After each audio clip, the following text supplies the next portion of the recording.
and maybe you can start it at 8. That way we don't have a whole. Excellent.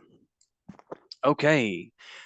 Well, good morning, everyone. Thank you so much for joining for our fall TAPA training for the 2024 year.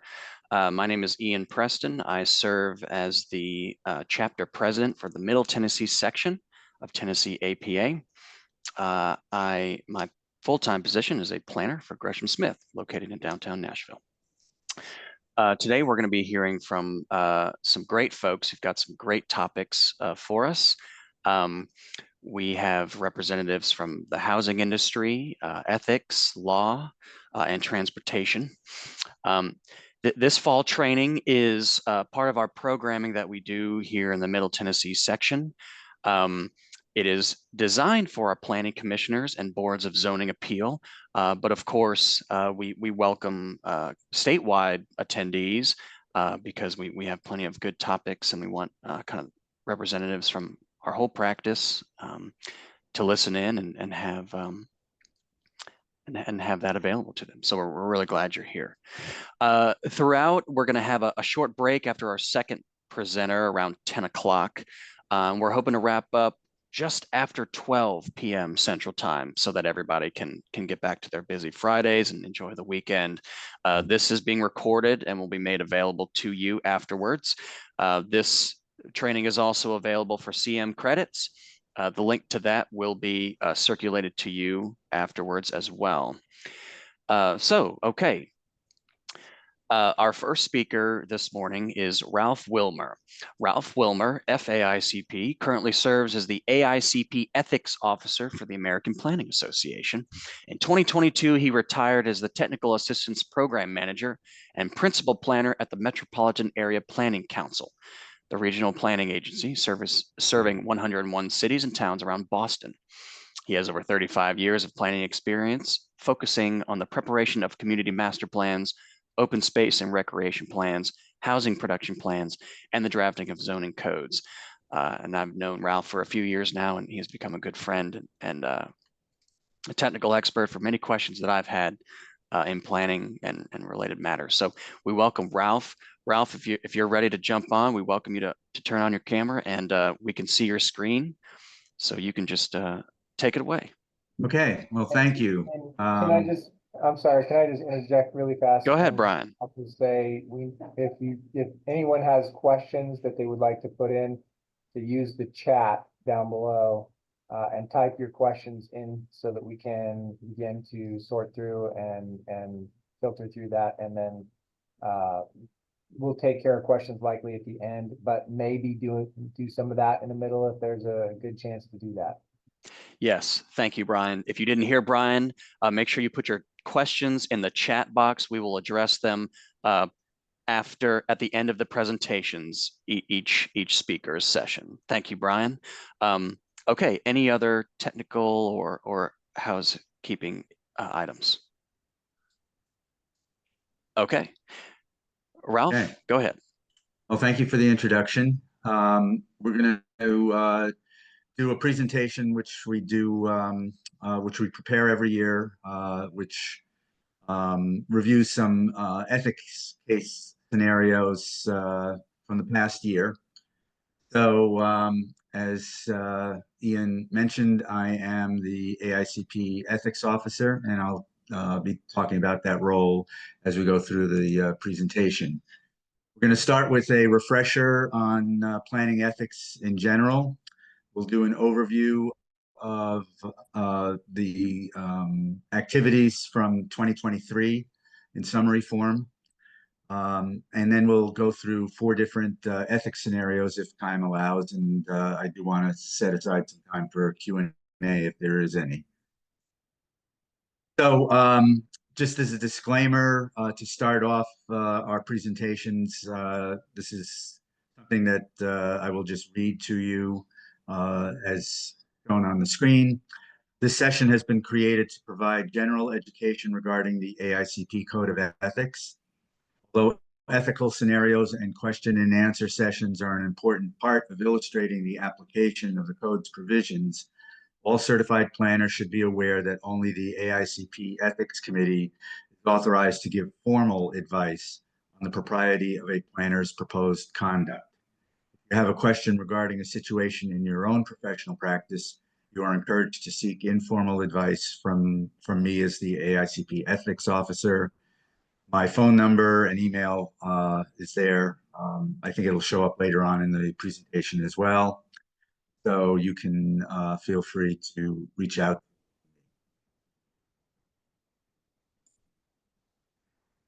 We have an AICP Code of Ethics pledge. It summarizes the principles to which we aspire as well as the rules of conduct. We encourage people to download this and put it on their bulletin board or on their fridge, wherever they feel like displaying it. A reminder for how our professional conduct should be handled. So by way of background, in 1980, and then revised in 1992, there's APA's ethical principles in planning. So this was adopted a while ago and applies to everyone who's involved in the planning process, whether you're a planning commission member, a public sector or private sector planner, AICP or not AICP. And it follows three general guidelines. One is that we are here to serve the public interest. Two, that we're asked to maintain high standards of integrity and proficiency. And we have a role in improving planning competence in general.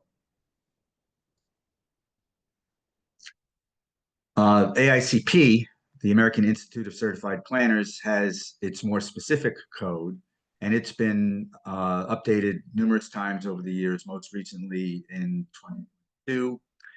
And it's broken down into 5 different sections. One is the aspirational principles, and those are basically the things that we ask planners to do, their rules, general role in the planning process. Rules of conduct, those are the things that we encourage planners not to do. And then there are sections that are more procedural in their manner, and that includes how to obtain advisory opinions, whether it's informal or formal, how complaints or misconduct are handled and the process for doing that, and then what the options are for discipline of members where there are where a violation has been found to have occurred. So in terms of the aspirational principles, it's broken out into 5 different topics. One is to continuously pursue and faithfully serve the public interest. So everything that we do should be done in the public interest, and I'll talk a little bit more about that as we go along. And to do so with integrity, to make sure that we're providing information that's reliable and that people have an opportunity to participate in the process.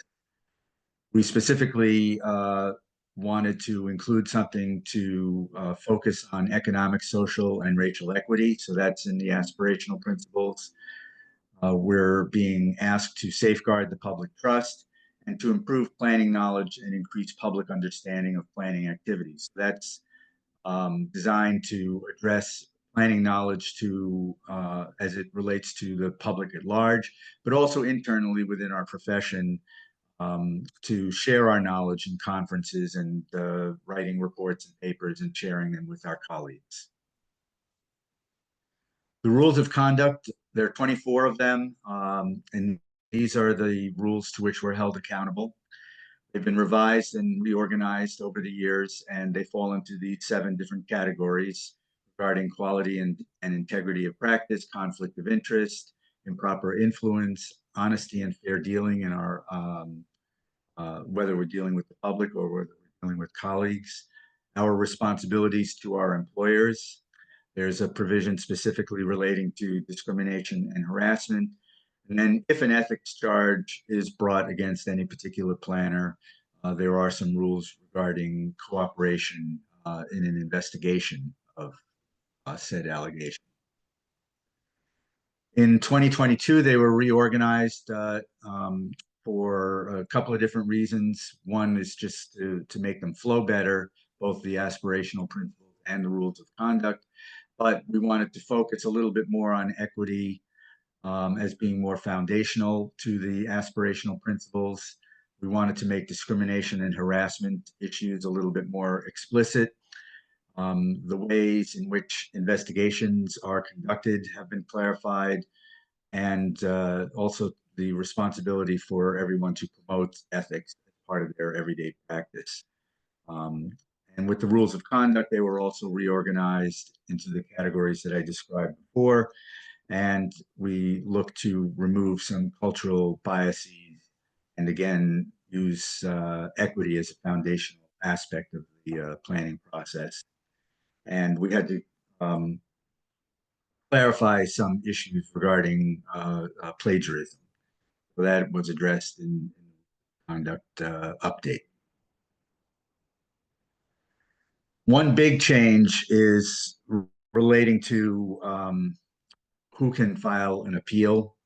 There are basically anyone can file a complaint, and that includes members of the public. And it may not be a big surprise to you that every now and then we get complaints from members of the public who are upset with a decision that we might make as planners, whether it's a permit that was issued or a policy change in comp plan or in zoning. And sometimes that leads to complaints that are filed against an AICP planner who is because someone from some member of the public is upset about the decisions or policy directions of those planners. And it also may not surprise you that some of those complaints are frivolous. So in the past, anyone could also file an appeal. For instance, if I decided that the complaint had no merit and I dismissed the charge, anyone would be able to file an appeal, and the appeals are held reviewed by the ethics committee that I serve, that I staff. Because there are so many frivolous complaints, the code was updated in 2022 to only allow AICP planners to file I make. One other new feature is the addition of a glossary at the end of the Code of Ethics. It's just a way to help explain some of the language in the code. And most of those terms that are defined in the glossary relate to DEI related. So in 2023, I had 108 inquiries for informal advice. Generally, it works out to about 10 per month, and 28 new complaints were filed, including cases that were carried over from the previous year. There were 42 cases that were ongoing throughout the year in various states of review. I dismissed 18 of them. If a complaint is filed, for instance, against someone who is not AICP, I have no jurisdiction, so that gets dismissed. In terms of some of the cases that were resolved, we had one category where we had some cease and desist letters issued for misuse of the AICP credential. We take that very seriously. If you are AICP, you have to take an exam, you have to continue with your certification maintenance credits. And if people are not doing that and let their AICP credential lapse, then we take that seriously and we issue cease and desist. Hey, Ralph, can I jump in really quick? There's a question on the chat. If you could potentially increase the size of your screen, go to full screen with your slides. That way participants can see them a little bit easier. Oh, okay. Let me see if I can do that.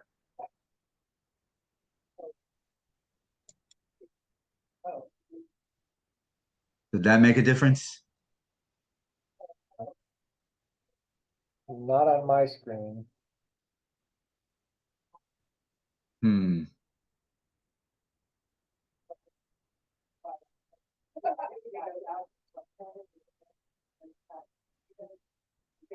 Ralph, in try going into your PowerPoint settings. It's set like in the PowerPoint app itself and clicking present, like not on the Zoom, but in PowerPoint, or perhaps you could get it from there. Yeah, I'm not seeing that option at all. Yeah, you're sharing the presenter screen. Share the presentation slides. Maybe try that.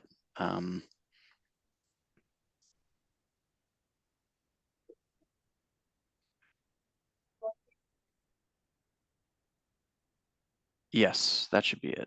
There we go. Thank you very much. Okay. Go ahead.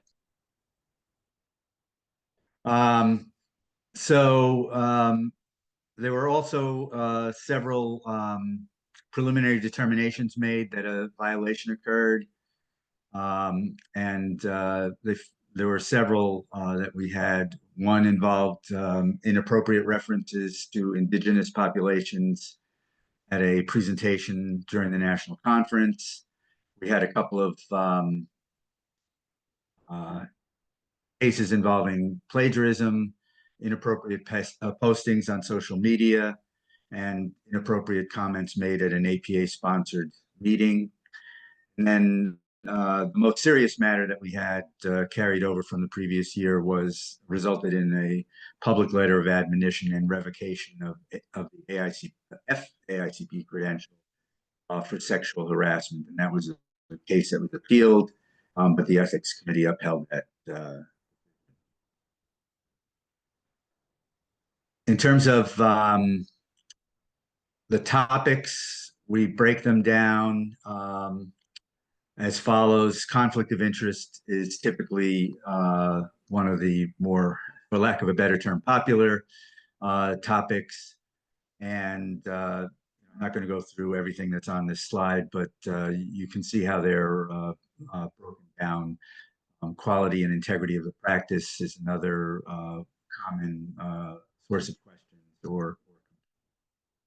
And as I mentioned before, these numbers reflect both my complaints that were filed with me, but also the number of informal requests for advice.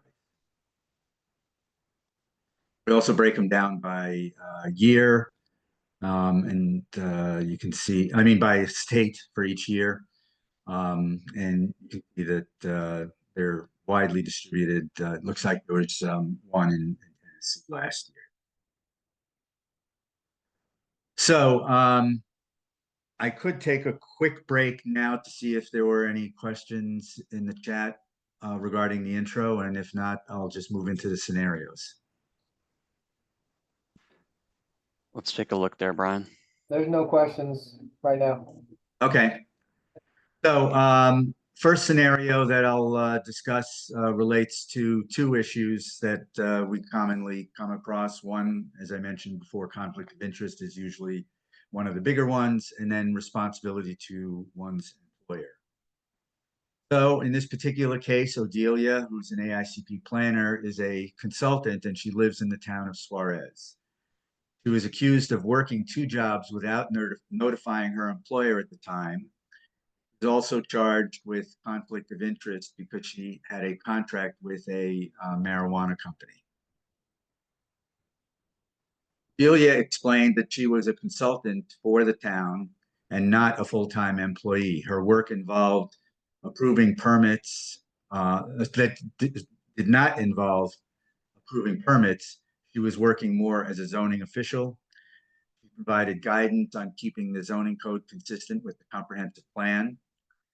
She was hired by the marijuana company to site a retail store in the town, and there was only a 2-month overlap between the work with her two clients. So when we look at these scenarios, we look at the aspirational principles and the rules of conduct. Relating to the aspirational principles, there is one that says that we should avoid the conflict of interest or even an appearance of a conflict of interest in assignments from clients or employers. Two rules of conduct could potentially come into play here. One is regarding conflict of interest, that we shall not, as public employees, accept work from anyone other than our public employer that results in any compensation, commission, rebate, et cetera, that may be perceived related to our public office or employment, and shall not, in terms of responsibility to one's employer, we shall not, as employees, undertake other employment in planning or a related profession, whether or not for financial remuneration, without full written disclosure.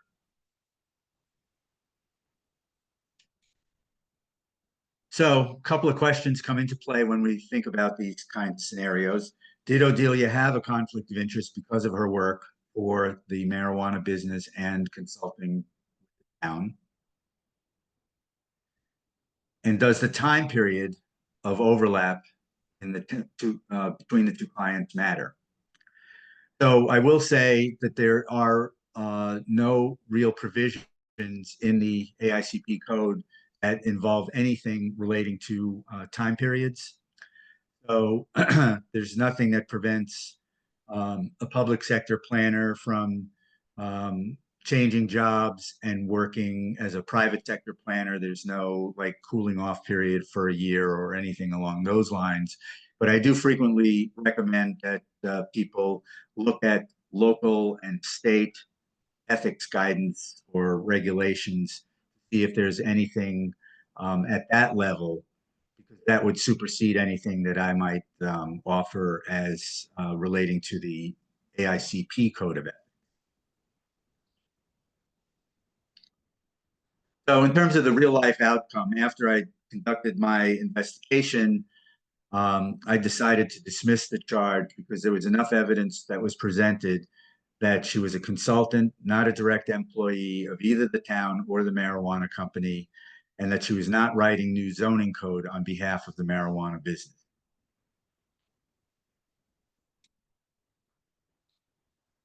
The second scenario involves planners in difficult positions. And I frequently get calls and sometimes complaints from planners who are being asked to do things that they feel are in violation of the AICP Code of Ethics. Sometimes it's a planner who's being told by an elected official, say a mayor or a member of a city council or a planning commission member, to take a position that the planner believes is in violation of the Code of Ethics. In part, that may be strictly political pressure.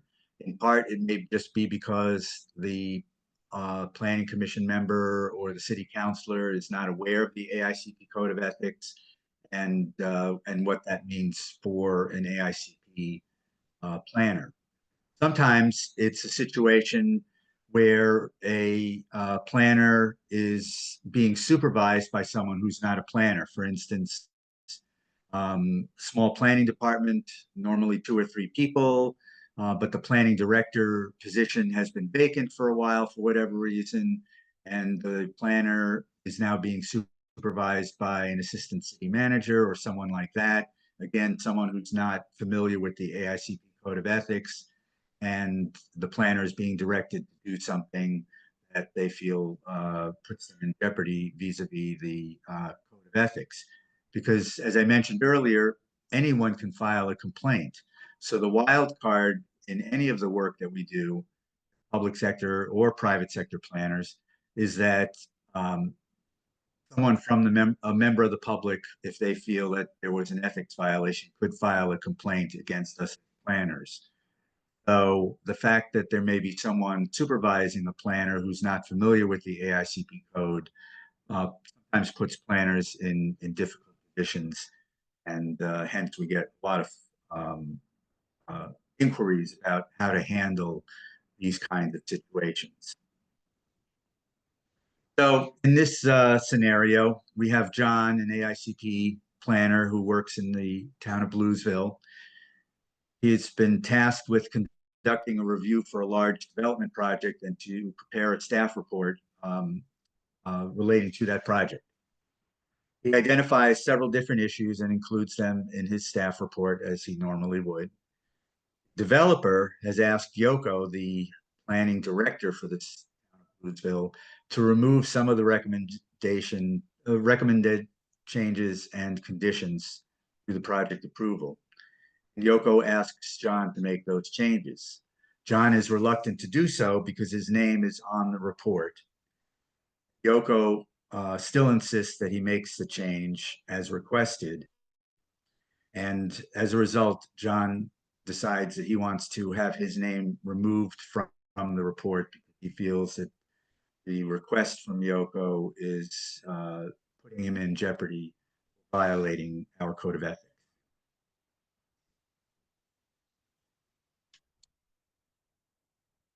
So when we think about some of the questions involved in this particular scenario, is John facing a potential violation of the AICP Code of Ethics if he complies with Yoko's request to revise the report as requested by the developer? Another set of questions would be, how should John respond if he was given orders by the mayor, who's not AICP, to change the report, with the possibility of losing his job if he did not comply? How should John address his concerns if he was a junior level planner without a direct supervisor, either because he is a one-person planning department or due to a vacancy at the director level? How do all of these different possible spins on this scenario play into how we deal with this particular issue? So if we look at some of the aspirational principles involved, one is to provide timely, adequate, clear, accessible, and accurate information on planning issues to all affected persons, government bodies, to the public, clients, and to decision makers. Also, to facilitate the exchange of ideas and ensure that people have the opportunity for meaningful, timely, and informed participation in the process, and to exercise fair, honest, skilled, and informed independent professional judgment. All of these different principles sort of apply to this particular scenario. When we look at the specific rules of conduct, the first one is that we shall not deliberately fail to provide adequate, timely, clear, and accurate information on planning issues. This is sort of a overall general rule of conduct that applies to so many different scenarios. And frankly, when I get complaints, a lot of the complainants will specifically cite this particular rule of conduct in their complaint. We do have a specific provision that requires that planners should not direct or pressure other professionals to make analyses or reach findings that are not supported by available evidence. And as public officials or public employees, we shall not engage in private communications with planning process participants. And we shall not engage in private communications with decision makers. All of these rules apply in one shape or another. In terms of the real life outcome, these were all related to a series of phone calls that I had with this particular planner. And I advised John to work with his supervisor to incorporate the necessary comments and conditions to the staff report in order to accurately address outstanding issues. He could also talk to the town attorney to express concern regarding potential liability that the municipality might face. And in this particular case, some of those provisions that the developer was requesting be removed from the staff report related to compliance with the Americans with Disabilities Act. And the planner, John, cited that as being a concern because he felt that it would put the city in jeopardy should there be an ADA issue down the road, and the staff report did not include those provisions as part of the condition for approval. And again, we talked about whether his name should remain on the complaint, on the staff report, and how that might help to address some of his concerns. Just a quick update on this particular matter. Ultimately, there was still back and forth between the planner and supervisors, and while his name was removed from the complaint from the staff report, there were still issues, and ultimately the planner was terminated for insubordination. So it raises a lot of serious issues, and sometimes planners are being asked to do things and they have to choose between their resolve to uphold the AICP Code of Ethics or potentially lose their job because they are not taking the orders from either their supervisor or the mayor or some high-level elected official. And in this particular case, unfortunately, the planner decided to stick to his principles, uphold the code of ethics, and it cost him his job. This happened a week or two ago.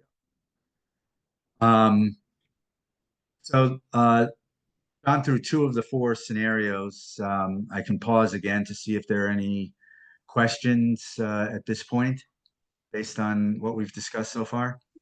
So there is a question in the chat here that I'll read. Says, how is it that realtors or people in real estate are not considered in conflict? They can directly benefit from the increase in housing and the development of subdivisions, or may have relationship with particular developers and allow their developments and not others.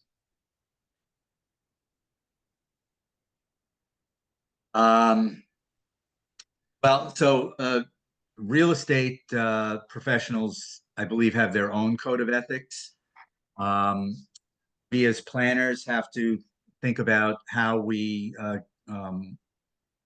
review our development proposals and how we respond to the staff reports that we work on, et cetera. I have seen situations where and other professionals have codes of ethics too, whether it's professional engineers, attorneys, city managers, and sometimes their codes of ethics are there are provisions of those codes of ethics that may be in conflict with ours. But I think in terms of the AICP code of ethics, our primary responsibility is to our employer, and we are and that's why this particular scenario is so difficult, because we have that responsibility to our employer, but we also know that we're supposed to provide planning advice with integrity, that we're supposed to involve planners and other participants in the process, fair opportunities to participate in the process. So I'm not sure if that fully answers the question, and maybe I didn't understand exactly what is being asked. I know I can maybe provide a little bit of input on that too. We actually had a city council member who was a realtor, and people were raising questions of ethics with her serving on the city council because of her job. And, you know, when it came down to supporting or having any sort of input to influence a decision, you know, getting people to come to a meeting or anything like that, that was called into question. And ultimately, it wasn't a conflict of interest, according to our city attorney, as far as her being on the council and making a decision. But it definitely raises some eyebrows, I guess, when we have that scenario. Yeah, I get a lot of calls about how different professionals should or should not participate in a particular planning process, or whether they should even be involved at all. uh, a planning commissioner or whatever. But again, what I would normally recommend is that people look at their situations.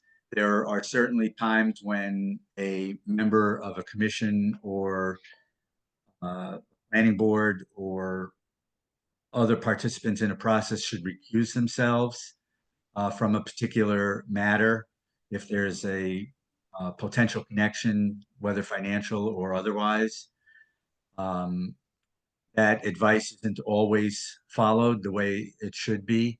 And this is another situation where I would recommend that the person involved would either look to see whether or not there are any guidelines or regulations at a local or state level.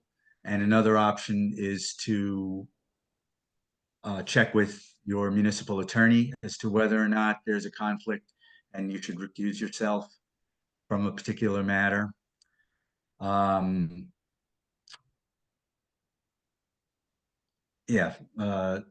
Yeah. I think it's And important that, I'm sorry. I was just gonna say, and also I think it came down on our end to if there's a contract involved for something between that person and someone where they would, actually be in contract to make money. That's one thing versus if they stand a chance to make some money. A lot of different businesses could stand a chance to make money off of new development happening. And so you can't really necessarily call it a conflict if you stand a chance to potentially make some money.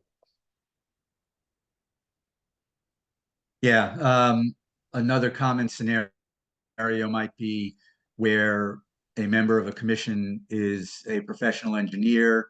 The developer that's coming before the commission has hired the firm that professional engineer works for.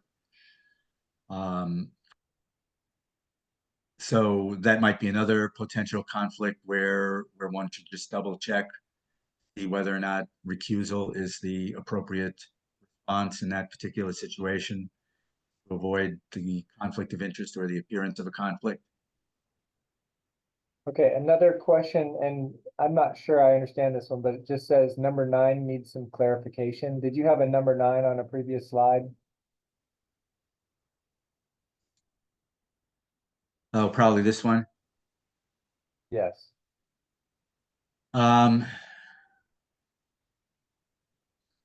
So we want to try to avoid situations where we engage in private communications with the participants in a planning process that might relate to a matter over which we have authority.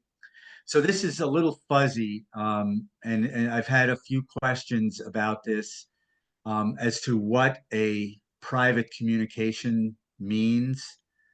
And what we're trying to get at is you run into someone involved in the planning process and you start to have conversations um, when you meet up at a grocery store, for instance, or in a coffee shop, and you have informal discussions that may relate to the actual decision-making process that you're involved with.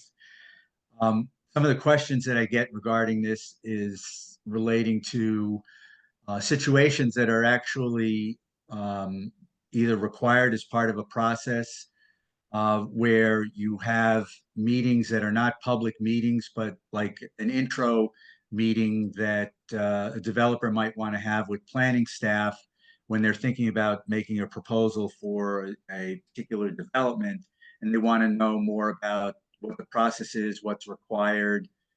This provision is not designed to prevent those kinds of, it doesn't define private communication necessarily as being something that is not necessarily a public meeting. In other words, as part of a hearing process, but to try to avoid situations where planners are involved in private communications that are not part of, that are not in a meeting that has public notice. And another question's, so should the planner have not stuck with the principles of the AICP ethics code in this case, or is it more subjective? A lot of times it can be somewhat subjective. We don't always know. I mean, when I get calls for informal advice, I am only able to respond to what I'm being told, and I'm not looking at any documents. It's really just a phone call. So some of the advice I have to give is a little bit more subjective because it's only based on what I know from the phone call and from what I'm being told. And based on that information, I'm just trying to apply the aspirational principles and the rules of conduct that I think might apply in a particular situation. And I try to give the best advice possible based on the information that's given to me. When I find out that there is a complaint that might be filed after the fact, then I'm in a position where I can look at the information in more detail, and I'll have evidence to review that gives me a lot more information, and I can make a much more specific determination as to whether or not I thought that Banner took the right approach in a particular matter, or whether or not there may have actually been a violation.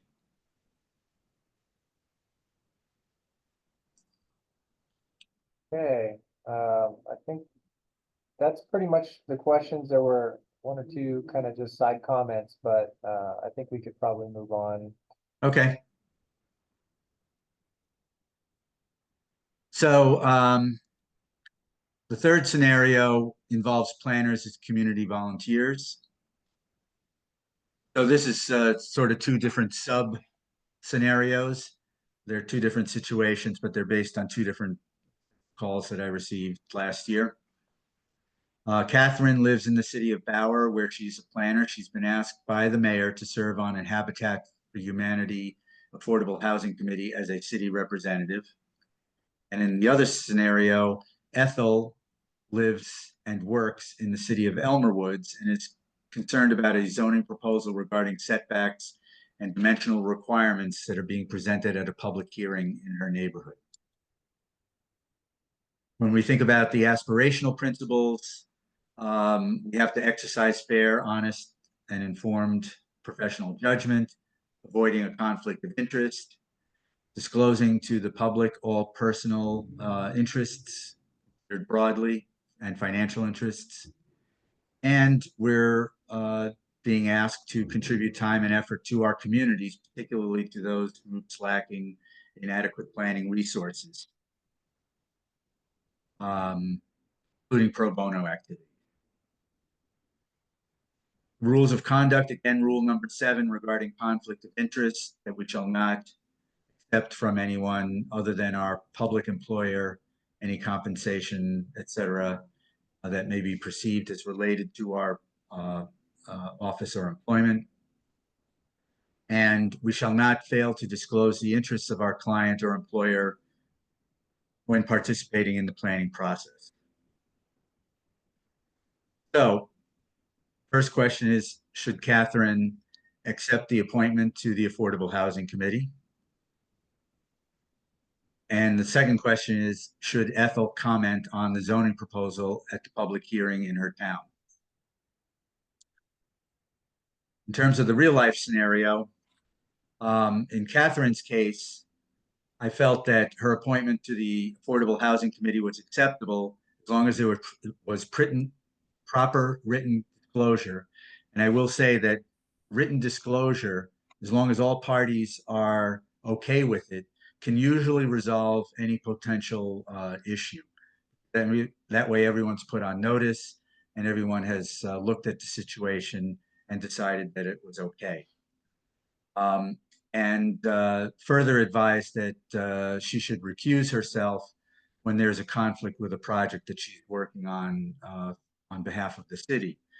In this particular scenario, the city had always had a representative on that Habitat for Humanity committee but apparently this was the first time that someone from the planning office was being asked to play that role. So that's why the question came to me in an informal advice request. In terms of Ethel's situation, I advised that it was best to avoid commenting on the proposal, especially if she was involved in the process. The bottom line is that planners are also residents of their communities. It's not unusual for a planner to live and work in the community, in the same community. They may own a house and they may want to expand their house. They may need some zoning relief to do that. So they have to go before the planning boards or planning commissions in their town, just like any other resident. So it's just important to be cognizant of your role as a city planner. Make sure that there's full disclosure about your position, and then participate in the process as need be. In terms of Ethel's case, like I said, I suggested that she not get involved, even if she did disclose her role, just because it might it might create problems for her in the future. In this particular case, it wasn't a serious matter. It was some changes in setbacks that she was concerned about. But you know, that could be a much more serious issue if your comp plan talks about increasing density for housing in your downtown area, and for some reason you were opposed to that. You know, that might create serious problems if you were to get up in a public hearing, announce that you're a city planner and that you're in addition to that particular provision of your comp plan. And the last scenario I wanted to talk about was relating to the issue of gentrification versus NIMBYism. So Fanny is an AICP planner in the city of Williams. She receives an application for a mixed-use development that would provide a large number of rental units. Some of them set aside as affordable. It would be a mixed-use project, so there'd be 30,000 square feet of commercial space, some of which would be leased at below market rates. And then there would be a park and infrastructure. The process went on for over 2 years, and there were nearly 15 public meetings that were held by neighborhood groups, the city council, and there was a lot of political pressure from both opponents and supporters to recommend their particular positions on the proposal. So there were a number of challenges that were posed by this particular project. It was deemed to be consistent with a recently adopted comp plan. There were arguments about gentrification in a tight housing market, but was NIMBY really the issue here? The planner needed to balance the issues in the public interest regarding the need for affordable housing, consistency with the local plan, as well as the scale of the development. And then there were equity and public trust challenges regarding perceptions of racism, perceptions of impacts on adjacent Black neighborhoods, a variety of viewpoints between resident and business interests. And then there were some tensions regarding city and county interest in the proposal. So the question here is, what should Fanny do as an AICP certified planner when pressured to recommend approval or denial of the project? In terms of the aspirational principles, be conscious of the rights of others, develop skills that enable better communication and more effective, respectful, and compassionate planning efforts, providing timely, adequate, clear, accessible, and accurate information on planning issues to all parties, create plans that ensure equitable access to resources and opportunities, and recognize our responsibility to eliminate historic patterns of inequity that have been tied to planning decisions, zoning codes, et cetera, and deal fairly with all participants in the planning process. As mentioned before, there were numerous public hearings involved in this particular situation and a lot of different issues. Several rules of conduct apply as well. The overall one that I mentioned earlier about providing clear, timely, and accurate information to all planning participants. Another overarching rule of conduct that comes into play a lot is to not deliberately commit any wrongful act in the planning profession. Do not engage in private communications with planning process participants. Do not engage in private communication with decision makers. So 9 and 10 sort of go hand in hand. Do not disclose information gained in a professional relationship. Do not deliberately misrepresent the qualifications, views, or findings of other professionals. There were allegations along those lines in the planning process in this particular area. So the real life outcome was that the staff fully analyzed the impacts impartially without choosing sides, made a recommendation on technical aspects as opposed to emotional pleas.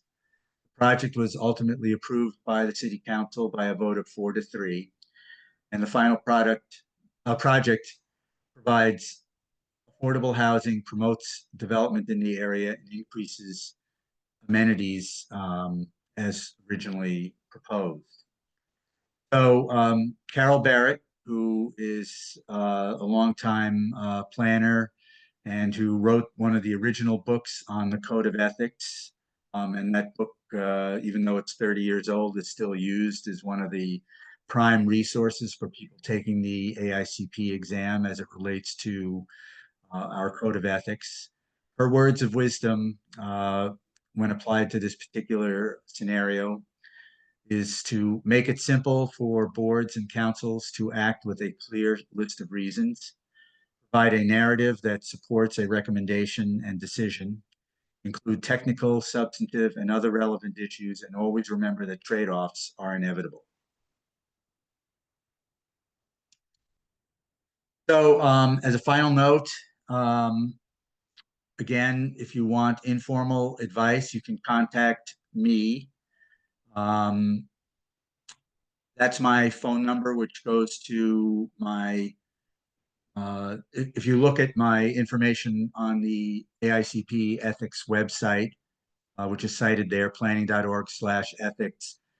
All of that is based out of the Chicago office, but I work remotely in the Boston area. Any phone call or email goes directly to me anyway. So if you call for advice, with a request for advice, I will get back to you via email to set up a time when I could call you. And you can also contact me via email. As I mentioned before, I staff the ethics committee, which is the committee that I work with on a variety of issues, but they are the ones that handle any appeals of decisions that I make. And the membership of the committee is listed there. And with that, if there are any additional questions, I'm happy to try and answer them.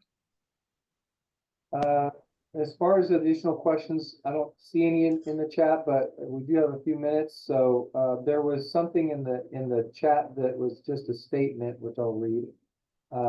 It says, and this is in regards to the marijuana case, the consultant to the town who later represented the marijuana firm, although it may have been apparent that there was no clear ethics violation, it seems that there certainly was, in quotes, an appearance of conflict of interest.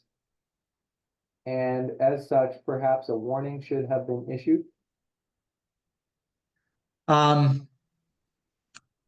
I grappled with that concern as I was reviewing the case, and based on the information that was submitted, all of which was public in terms of contracts and whatnot, I decided that there was enough disclosure involved that that I didn't think that there was much of an appearance of a conflict of interest.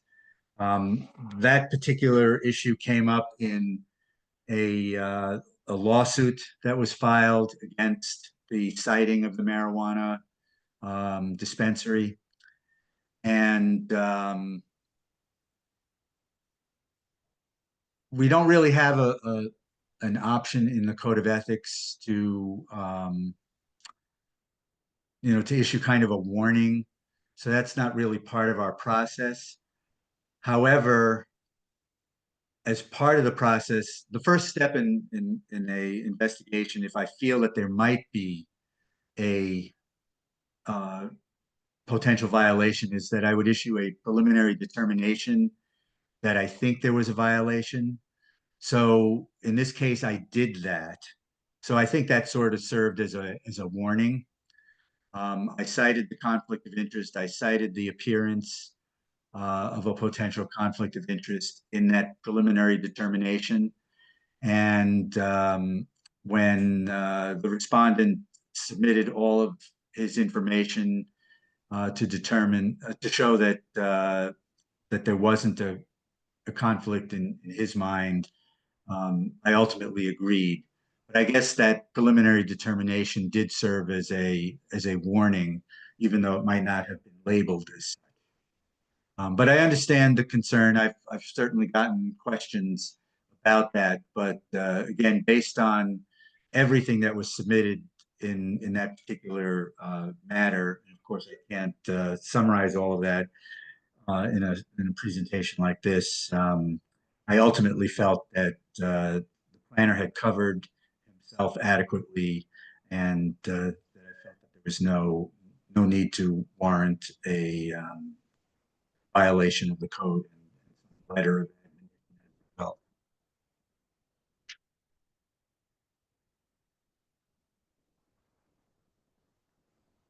Any other thoughts, comments, questions? I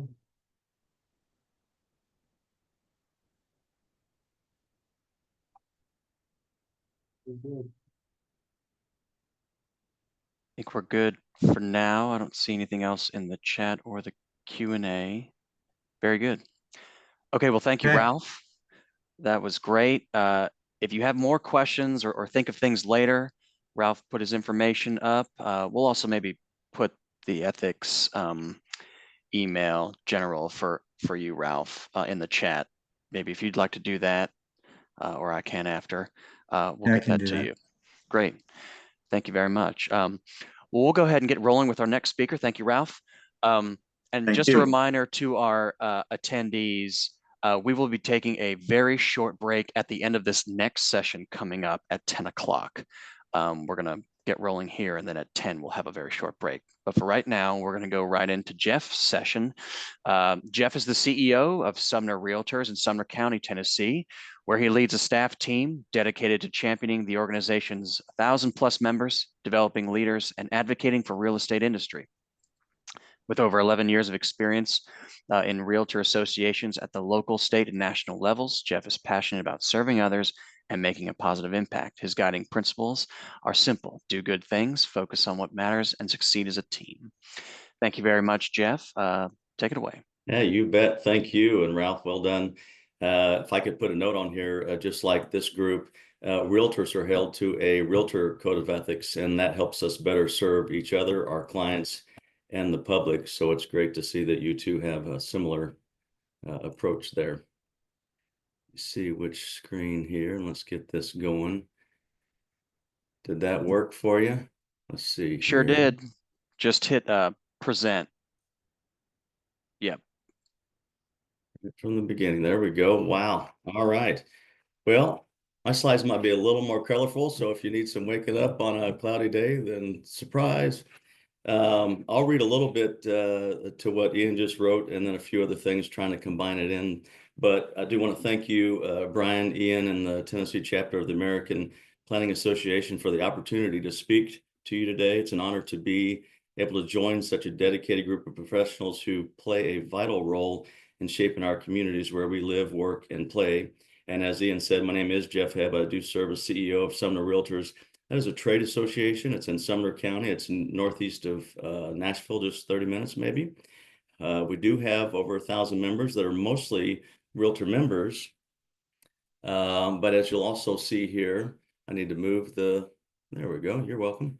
As you'll also see here, there's other members, mortgage lenders, title companies, home inspectors, builders, and together we work to support the real estate industry and contribute to the growth and success of our communities. I have been blessed to have more than 11 years experience and involvement in realtor associations at the local, state, and national levels. And I've seen firsthand how housing and community planning are deeply interconnected. At Sumner Realtors, we believe thriving communities depend on collaboration among key stakeholders, including planners like you.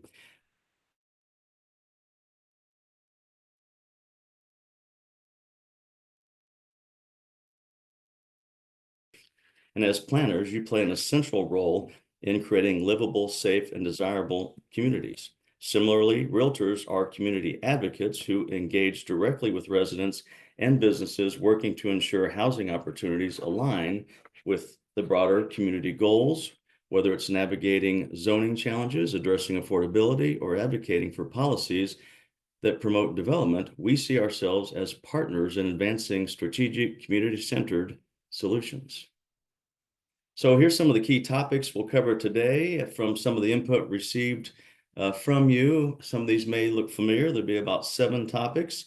We'll explore them and follow up a Q&A at the end. I'll do my best to answer your questions, but let's get started and go on to topic 1.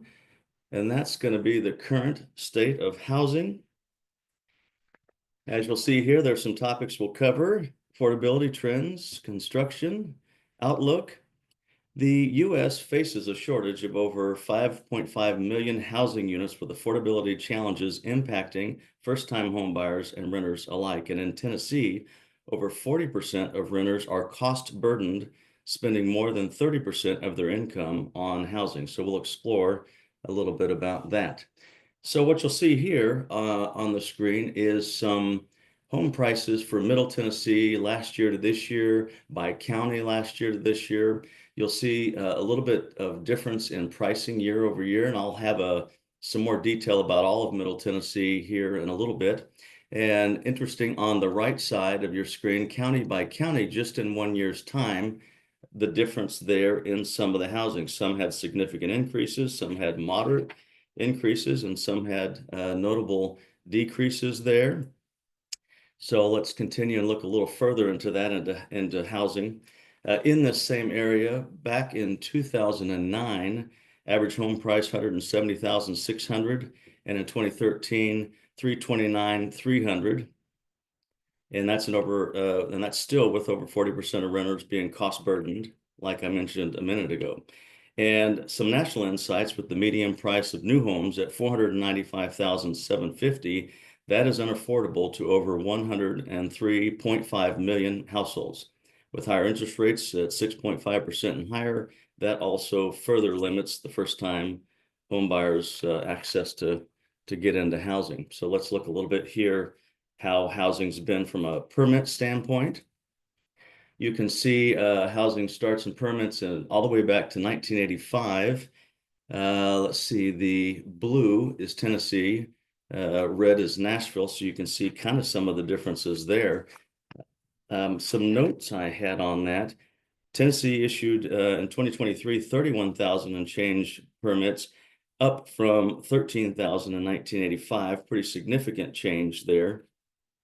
And so you can kind of see how Nashville and the state differentiate there. Some of the declines, you'll see in economic downturns there in 2008, caused sharp drops in permits that were issued. And some of the recent trends, while there was a decline from 2021's peak, permit numbers in 23 remain relatively high compared to earlier decades. And this is showcasing some of the resilience in the housing market that we have due to some of the economic challenges. But here, we have some resiliency that plays out differently than it does either across the state or the country. So there's still a tight inventory. I'll talk a little bit about that. A lot of that is due to locked in low interest rates. So folks back from 2020 and the COVID timeframe would have had 2 and 3% type mortgages. And so they're not as interested in selling at the moment. And so buyers are kind of opting more and more these days to new builds, new construction, both from a standpoint of availability of current inventory, but also for some desire to have some customized choices in housing. As we look here, we'll see what our wealth looks like both in the Nashville area and in the US. And you'll see here wealth gains in housing through those years marked there on the left-hand side. You'll see that Nashville outpaces the US from a national standpoint. And so that plays into how well you can afford a home, what type of income you need to afford affordable housing, and if you are attainable, depending on your condition. That'll play out into how housing prices matched with income also play in whether it's affordable or not to attain housing. So when we look at availability of housing and affordability of it by income level, now you'll see Tennessee, Nashville in the US. And if in Nashville, as an example, household earning $150,000, you'll see in that middle column there, can afford about 49% of the homes, whereas across Tennessee, that same income, they can afford 64%, and nationally 61%. So a little more affordable outliers in Tennessee versus Nashville, and yet Nashville is a little more affordable than other places in the US. And so that is good to see. And we'll talk about some trends there as we get going further down in the presentation here. So let's look at some construction landscape. Median prices remain high with pockets of dynamic growth and significant declines across the country. In Middle Tennessee, they're seeing that. In Tennessee, diverse housing market with affordability challenges are mirroring some of the national trends. And nationally limited inventory and high mortgage rates drive sustained affordability issues. And so you can see on here, long-term trends, gradual rise, pandemic sharp increases, regional impact. Most metros have spiked. There's a trend towards rural.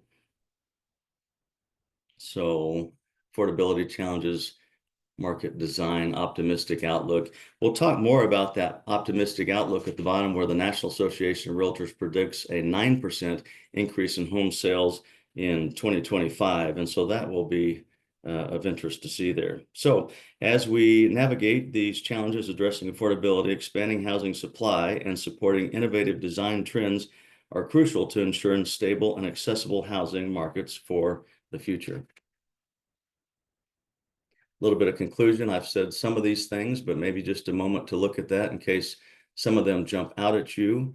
Diverse housing is something we'll talk a little bit about there on the left. Limited inventory also has a play in as we've been COVID till now. Some of the takeaways in the middle, you'll see regulatory barriers. We'll see that a few more times coming up. Shift to rural, as I mentioned. Smaller homes, interesting twist on that. So smaller homes, we'll talk a little bit about some of the bigger is not necessarily better. And then looking forward, you want to plan for strategic growth. Infrastructure gaps, especially when we talk about rural, come into play, and we look for collaboration because it is a team sport and we need to work together on a number of these issues that we'll cover. In fact, yesterday I was at an installation for the Greater Nashville president for 2025, and I sat next to one of the Nashville council members, and I asked about this group and did they interact much with council, and they had not. They said they didn't. And so I would encourage each member here, wherever your local municipality is, to team up with not only, and you probably do, this person just maybe one-off, but certainly to team up with them, but really include realtors in that mix. We are truly here to help be a realtor and a community advocate. So let's move on from here. Okay, topic number 2. Current trends in the housing construction industry, what's working, what's not. and some emerging trends. We'll look at this. One of the quotes I had for this is from Peter Drucker: "The best way to predict the future is to create it," and collaboration is part of how we can work together on that. Okay, so what's working? You'll see a few things there that we'll talk a bit about further on. Modular housing comes into play, some of the efficiencies of the home, what's not working, costs, regulatory, zoning. We'll see some of that later on. Those continue to come into play. When we see what is emerging trends, wellness and design, some smart home technologies. So we'll talk through some of these. Signature Homes in Williamson County reported a rise in home sales with multiple office flex spaces and vaulted ceilings. So that was one interesting piece that we got there. So let's carry on here. What's working well? Under sustainability, the National Association of Home Builders highlights, like I mentioned a moment ago, better is not bigger. Homes are prioritizing more eco-friendly designs from a modular standpoint. National Home Builders goes on in their Housing Supply Accelerator to emphasize modular construction as a way to expand housing supply. And as I mentioned with Signature Homes, that falls under multifunction, where they're looking for more flex spaces and different types of living space. And then there for suburban, a recent Tennessee Realtors report noted that rapid suburban growth is in areas like Middleburg subdivisions, which are near Nashville, called the Hamlet, Mosby, and Vesta. And these communities are located in high job growth areas, which are near highways, grocery stores, retail, healthcare services, and quality schools. So that's some things to note. Are you a hub of sorts? Let's carry on here. What is not working? Oops. Well, we see here cost, regulatory, labor, affordability. Under construction costs in Tennessee have increased 15 to 20% since 2020, also reports the National Association of Home Builders. And they also go on to emphasize the need for streamlining permitting processes to reduce delays, and we'll cover more on that in a little bit. And pandemic-related disruptions have exacerbated the labor shortages across the U.S., and we'll cover some of that. And housing gaps. On the Congressional Research Service, entry-level home construction is severely limited by rising costs. These things make sense. So what are some emerging trends, as we mentioned a moment ago? The National Association of Home Builders in their design trends talked again about sustainability, wellness-driven designs, and those things are becoming a standard. Smart home is increasing in things like voice-activated systems, energy monitoring, smart security systems and new builds, and community-based planning. The National Association encourages zoning reforms to support higher density and multi-generational housing. They also recommend collaboration between builders, planners, realtors, and stakeholders to create mixed use and community-friendly developments. So some key takeaways on here, one of two. We'll see employment recovery. I mentioned a minute ago about resilience. Tennessee's been robust in their job growth since COVID at 6.1% in job growth, and lower unemployment than national at 3.1. National recovery has been uneven in areas and lagged in others. Mortgage sensitivities, we talked a little bit about that, going from 2 to 3% up to 6 to 7%.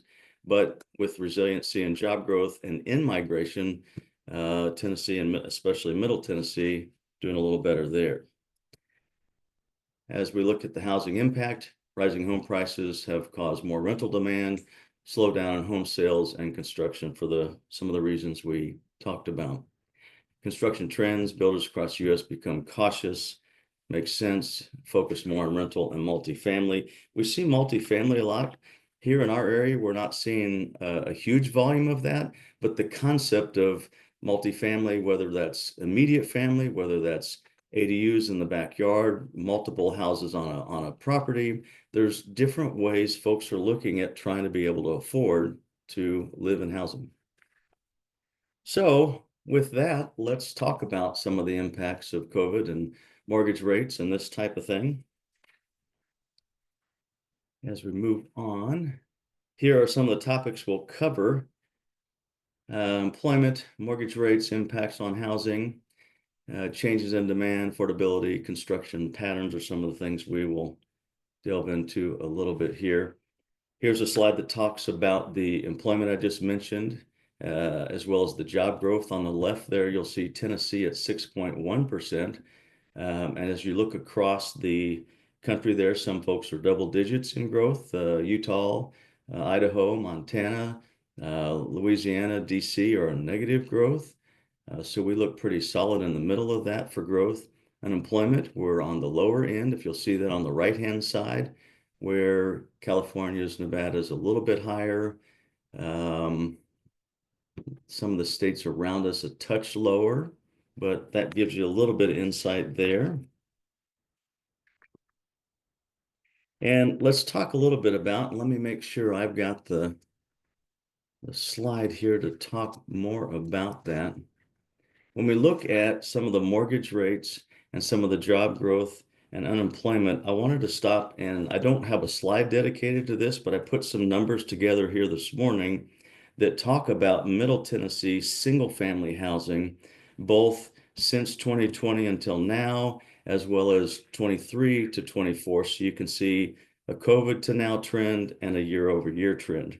So in average sales price of single family in Middle Tennessee in 2024 October is $563,169. Just a year ago, $535,899. So a 5% increase across Middle Tennessee in 2024. In 2020 October, the average sales price single family was $397,177 versus October this year, $563,169. So across Middle Tennessee, from COVID to now, it's a 42% increase in average sales price. When we look at median, October of 2024 is $425,260,000 for median sales price. Just last year was $415,000, so a 2% increase, which is different than the average sales price with a 5% increase. If we go back to October 2020, median was $314,945, and just this last month, $425,260, a 35% increase. When we look at the difference both in average sales price and median from 2020 to now, in sales price, average sales price, that's nearly $166,000 growth for the very same house. And so what that means today versus COVID time, the time frame, is that there are a lot more higher priced or more luxury homes on the market, and the median house price difference from COVID time frame to now is only $110,000 and change for the same house, which means there are in the COVID time frame there were less higher priced homes. When we look at housing inventory, last month 17,500, last year nearly 15,000, so we're up 17%. In October 2020, that was at 15,000 and change. So from October 20 to now, a 14.5% increase in inventory. And we'll touch a little bit about the difference on that in just a moment. When we look at days on market, how long it took to sell a single family home, just last month, it averaged about 32 days. A year ago, same time, about 30 days, so a 7% difference.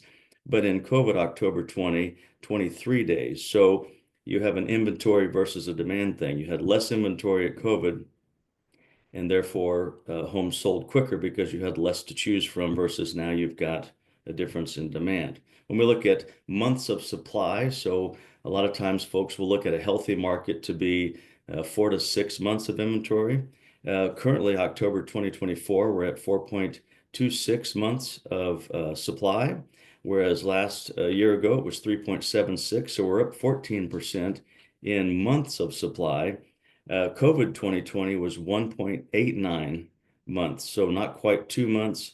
So over 125% increase in months of supply from COVID until now. And so that gives a lot of numbers, and I can share those if you would like, but it does speak to some of the impacts and the difference that we're seeing both with wages and interest rates and supply and so on and so forth.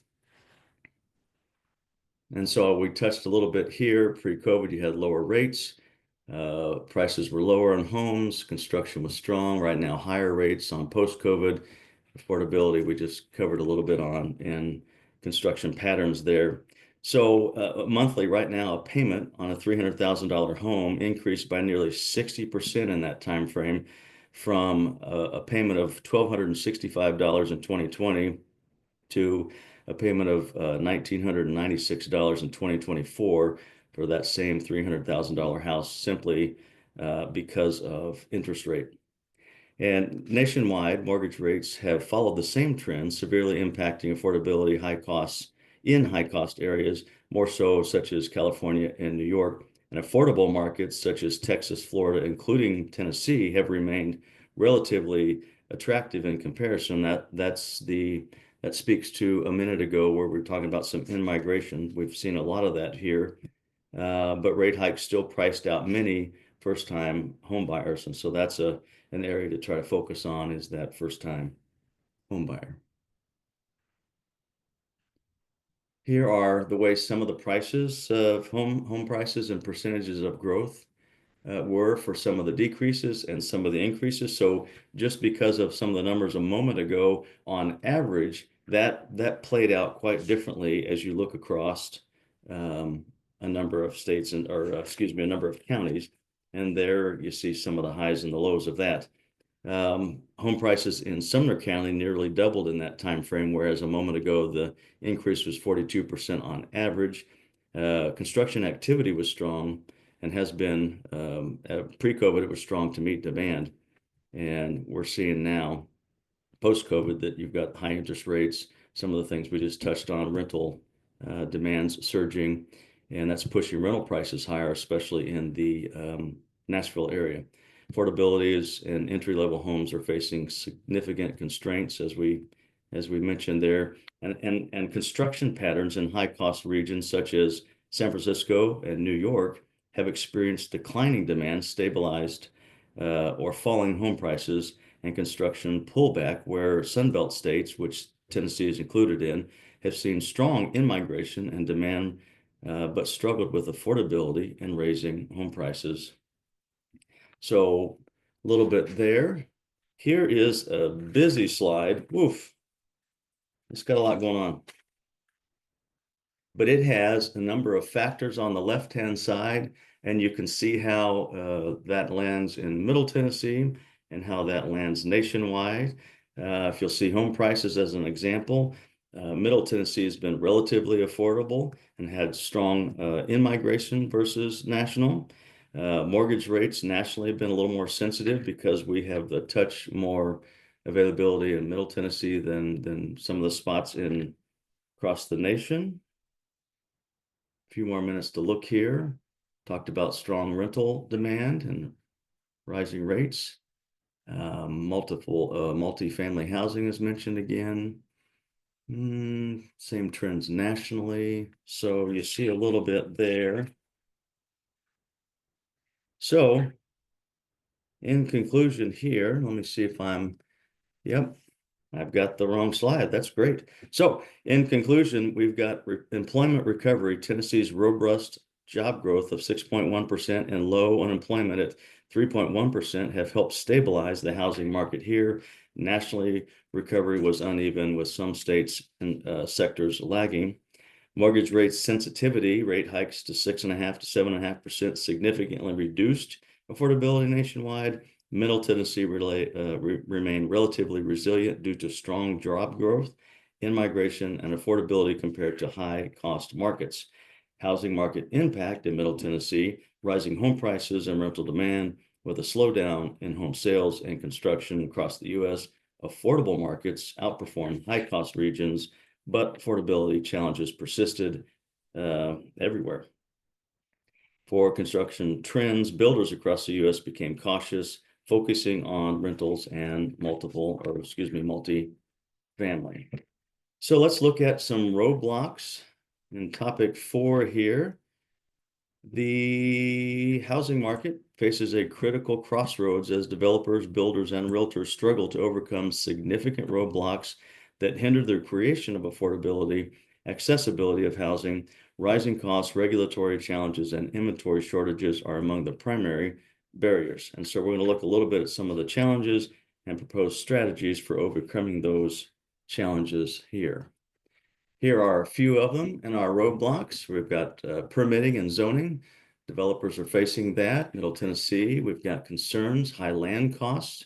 So we mentioned a minute ago about the interest of moving to more rural. Once they move more rural, we run into high housing costs there. National, we see widespread impact of rising costs, things we've talked about just a little bit.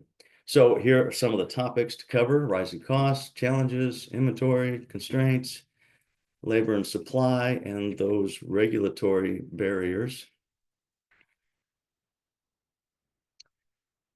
When we look at construction costs, high costs of underwriting construction loans and increased financing costs further exacerbate this issue. National Association of Home Builders talks to that. When we look at labor costs, the Congressional Research Service reports emphasis the need for zoning and permitting streamlining to reduce land and labor-related barriers. When we look at limited inventory, developers are facing challenges in balancing high-value properties with the need for affordable housing options. When we look at vacancies there, on a recent Tennessee Realtors RPR report, it highlights seasonal vacancies in rooted rural areas, indicating underutilized housing and inconsistent demand. Talk a little bit about shortage. A persistent lack of skilled workers continues to delay projects and inflate cost, as noted by the National Home Builders Association in their Housing Supply Accelerator book. From supply chain disruption, material shortages, and increased costs for essential construction materials such as lumber have added further constraints there. As we look to regulatory barriers, potential solutions for this, federal and local grants, as well as zoning reform, could help reduce regulatory hurdles in addition to the streamlining we talked about. And we'll talk a little bit about some of the grants and initiatives here in a little bit. Regulatory impacts have adjusted, regulatory adjustments post-pandemic have failed to address shifts in buyer demand, adding complexity to urban and rural projects. So as we talk a little bit about permitting, here's a couple of items to consider about your permitting process. Does it look more like the image on the left with several boxes, several steps? Does it look more to the process on the right with the purple and a little bit less steps there? And so in the streamlining process, it's important to be vet those steps, but are there too many and there's a way to streamline, or are you doing just fine? And so that would be some things to consider there. So reiterating, developers, builders, and realtors are facing rising costs, labor shortages, and regulatory constraints that hinder the delivery of affordable housing. These issues increase project timelines, inflate housing prices, and restrict inventory growth. Streamlining permitting and zoning processes will help reduce delays. Implementing grants and incentives for affordable housing projects will help. Investing in workforce development to address skilled labor shortages and exploring innovative building techniques to reduce material costs are all things to consider. And those are some of the summaries right there I just read to you. Factors on the left with results, and on the right, some of the solutions. Again, streamline incentives, invest, and do some exploring. Okay. Move on to topic 5 of 7. Now we get into design, aesthetics, safety, amenities, regulations, what builders appreciate and what they don't.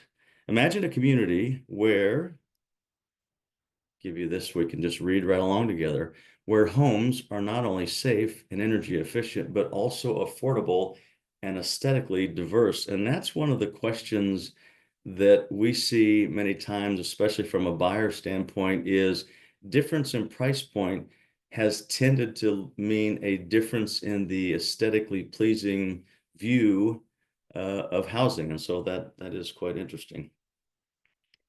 So achieving some sort of balance between what hinges on regulation and how that's guiding home building is something that we can kind of consider a little bit more of. So what are some of the appreciated regulations? You see some of those there. Builders value regulations that promote energy saving technologies such as solar panels and efficient HVAC systems as they enhance sustainability and appeal to environmentally cautious buyers. The National Association of Home Builders supports energy codes that encourage the adoption of these technologies. When we look at safer standards, the Congressional Research Service notes that builders favor streamlined permit processes that maintain essential safety standards and flexible zoning. The Tennessee chapter of the American Planning Association, y'all, highlight the importance of zoning adjustments to meet these shifting demands, and you may be addressing these already, so good for you if you are. Some of the challenging regulations, when we look at aesthetics, the National Association of Home Builders again emphasizes the need for flexibility in design to avoid high-cost restrictions. From an amenity standpoint and mandates, the National Association of Realtors discusses how such mandates can exacerbate affordability challenges. And when we talk to the concept of permitting, the Congressional Research Service reports that builders favor streamlined permitting processes to reduce delays and costs. So some key takeaways here. Builders appreciate regulations that enhance energy efficiency, safety, and zoning flexibility as these contribute to sustainable and diverse housing developments. Conversely, rigid aesthetic guidelines, mandated amenities, and complex permitting processes are viewed as obstacles that can increase costs and limit innovation. Striking the balance between necessary regulations and builder flexibility is crucial. Policies should aim to ensure safety and sustainability while allowing for creativity and cost-effective construction, ultimately benefiting both developers and communities. So let's head on to topic 6, strategic housing development challenges, solutions. You'll see there. The National Association of Home Builders, I have some information from them, but first, what can members of the PC and BZA, for using your acronyms, and other planning decision-making bodies do to ensure that housing permits and developments are processed and constructed in smarter ways for our communities? And so here's an item of note here from the National Association of Home Builders. Did you know that a $1,000 increase in the price of a median priced home can price over 106,000 households out of the market? This highlights how every decision made by planning and zoning boards impacts affordability. Let's discuss how these planning commissions and boards of zoning and appeal can improve the housing development process and create smarter and more affordable communities. As we look here, some of the challenges, we mentioned regulatory costs. The National Association of Home Builders mentioned that cost in the price of the home and how that prices out many folks across the country and household. We hear impact fees from time to time. You hear some regulatory requirements, sprinklers, and some other things. Every dollar that gets added to construction is that much further pricing first-time home buyers and really many households out of the market. When we look at mortgage sensitivity, a quarter-point increase in rates can price over 1.1 million households out of a median priced home. So rate and the cost of housing, we can kind of see what some of the differences are between now and just a few years ago. And when we look at semi-rural, there's an increase in focus on affordability housing in semi-rural areas, and that requires better infrastructure planning to support. As we touched on, though, a minute ago, with that trend going more rural, the land prices are higher and the need for infrastructure is more. And so that's not necessarily a cost-effective route because of both of those increases. So as we look to streamline here, what can we do? We can streamline permitting. By simplifying site development approvals, we can digitize and automate permit processes for efficiency. As we touched on those pictures of graphs or charts a minute ago, we can have less steps and streamline in that matter. And why does this matter? Because if we reduce added costs and ensure developments are completed on time and within budget, this helps keep housing prices more affordable for buyers. We look at flexibility, revise restrictive zoning laws to allow for mixed-use developments and higher density housing, support the development of accessory dwelling units as an example, and multi-family housing. When we expand housing diversity and increase affordability in urban and suburban areas, this helps mitigate housing shortages by enabling more creative land use, especially if that's going to cost more. Strategic development, let's collaborate with developers, realtors, and community stakeholders to align development plans with local needs and support policies that encourage affordable housing construction for diverse income levels. This helps ensure a balance between affordability and sustainability. This also encourages mixed-use neighborhoods, reducing inequities in housing markets. And as we look at, again, semi-rural, we focus on the infrastructure planning in suburban peripheries and pair new developments with amenities like schools, parks, and public transportation. And this matters because it helps provide essential services for growing communities and helps prevent overburdening existing infrastructure in urban areas. So just for you, something special, an acronym, PRISM, for some actionable steps to consider. PRISM is prioritizing initiatives. Let's focus on critical housing and community development, rising zoning laws, update regulations to support affordable mixed use and higher density developments.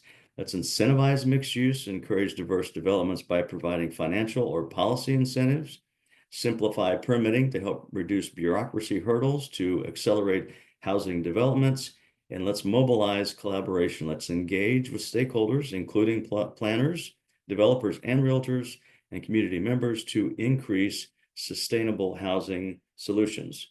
So I encourage this group and folks that you know to take bold steps in housing development reforms to ensure vibrant, attainable, and affordable communities in the future. And if you want to connect with realtor associations in your area, we would love to be your partner and your resource to help do some good things there.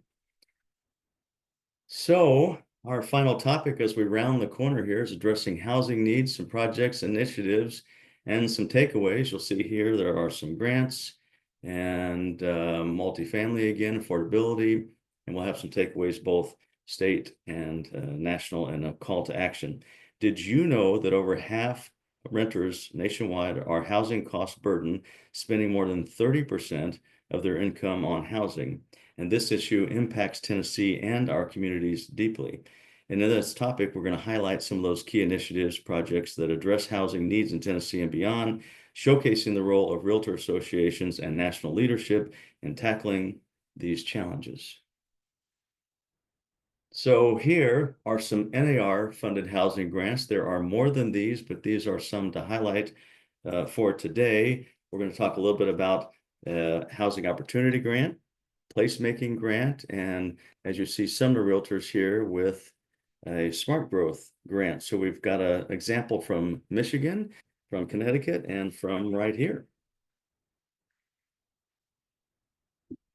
So in Michigan, with the Housing Opportunity Grant, the purpose of that grant is to assist realtor associations in expanding affordability housing opportunities and to position realtors as leaders in the community improvement area.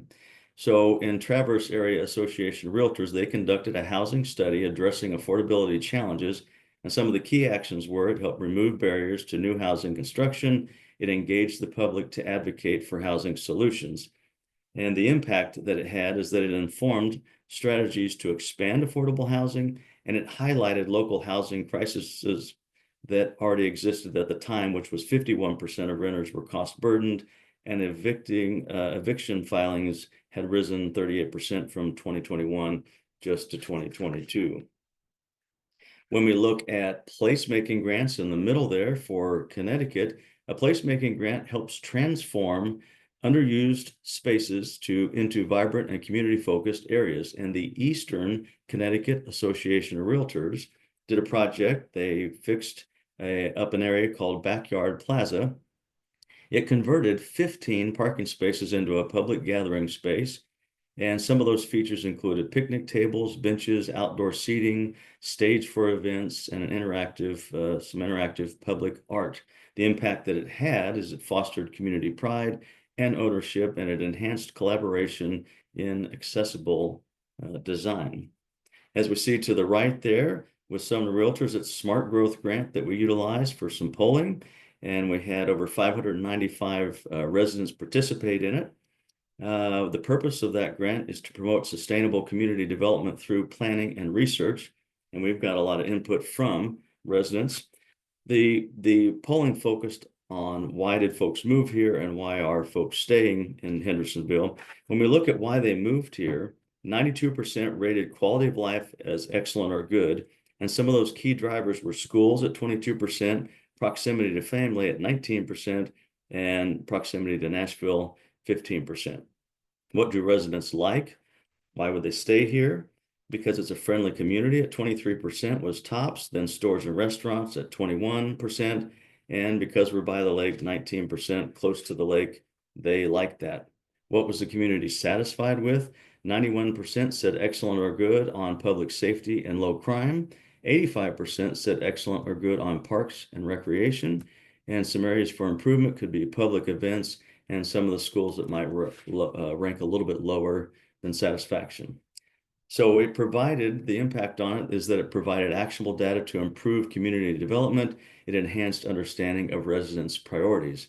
And working with the city of Hendersonville here, a lot of the results from that polling matched some of the suspicions and some of the information they had, and this just helped substantiate to them about their information and gave them a few options of some information to consider as they move forward. Then when we think nationally, some of the things that we're doing recently at our National Association Next convention in Boston, we focused on multi-generational housing and affordable initiatives.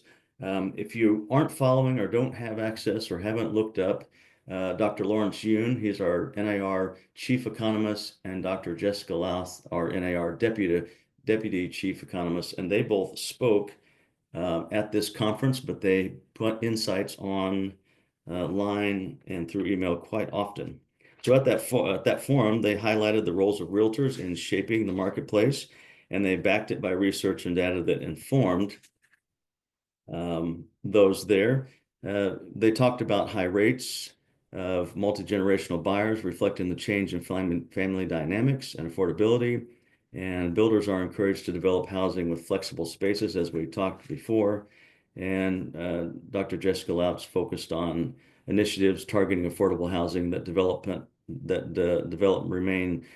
housing development, I'll get this, remains crucial for addressing both affordability challenges and increasing demand for multiple generational housing. And as you can see there, some interesting takeaways: home equity at an all-time high, but as you look down a little further, the number of first-time home buyers at all-time low.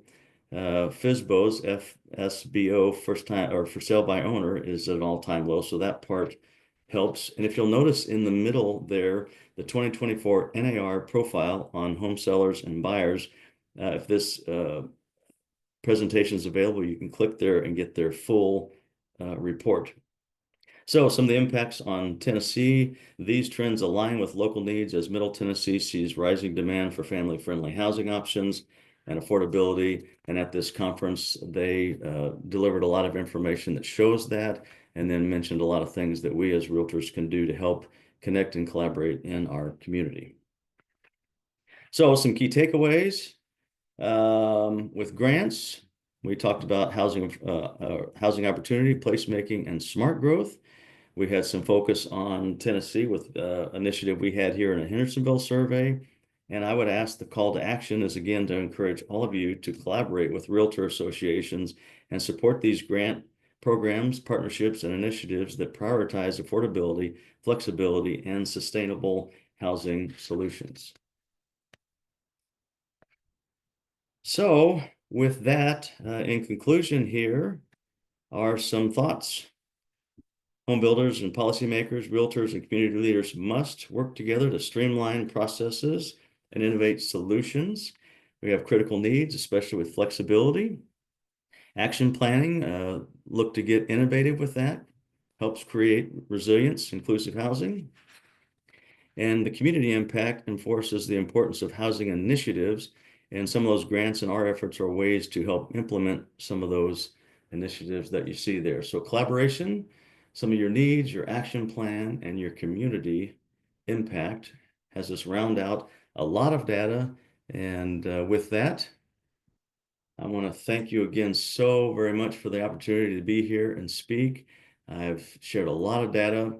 I've said a lot of things multiple times, but it affects different areas. So with that, I thank you. And if there's some questions I can try to help answer, please let me know. Thank you, Jeff. We might have a question here in the chat. I'm going to navigate to it now. Adam says, you mentioned builders appreciate certain regulations. Why do builders rely on regulations for them to implement things like energy efficiencies and renewable energy efforts? Why do they rely on those? Well, if the regulations are too burdensome, that's extra materials that they're going to have to put into the construction of the home, which makes the home cost more. Did that speak to it? Maybe it did. If it didn't, maybe the question asker will type something else in. Please. I want to make sure I'm helping here. Adam, if you're still with us, maybe clarify a little bit. Maybe we can unmute you, Adam, or you can type in something else in the question ask pod there. In the meantime, I invite anyone else to type in any questions or comments or opinions or things that perhaps some of our members of our Planning Commission and Board and Zoning of Appeals can offer any trends that they've seen locally in the field that can generate some discussion. Otherwise, we'll give everyone a minute or two. If not, Jeff, I wonder if, since our audience members today do make up, planning commissioners and boards of zoning appeals, you've already kind of talked a little bit about what they can be doing to promote smart growth and issuing permits to developers and things, but maybe you could talk a little bit more about that and trends that you're seeing or things that you'd recommend to local PCs and BZAs again. One of the things that I've seen even here in Gallatin in a recent development that was approved is so often that's a process of negotiation between the developer and the city. And so often local municipalities, elected officials will focus on the front of that. What is the issue? What are we talking about? How do I like it? Is it gonna affect our budget, as opposed to the long-term benefit and the collaborative effect that project will take? And when we talk about builders and regulations, they want to have a winning development that's profitable for them. City planners want to have a well-planned and zoned community that's desirable and affordable, that they can make sure they can support infrastructure and the services and the safety that the residents want. So that piece right there, getting that developer in teamwork with the municipalities and having other stakeholders, especially with realtors who have best interest for both parties to win there, because if the community is desirable to live in, folks want to move here, that's more clients to help in and out of the American dream. If it best fits the community by how it's developed, then infrastructure is provided, the aesthetics of the community are pleasing, the amenities are nice, and so that just continues to help develop the community. So I would ask sometimes that we all team up and help the community and elected officials see how each of these pieces fit the bigger picture, as opposed to what an individual development or an individual zoning ordinance may affect a certain population or a certain aspect of the community. Great. Thanks for that, Jeff.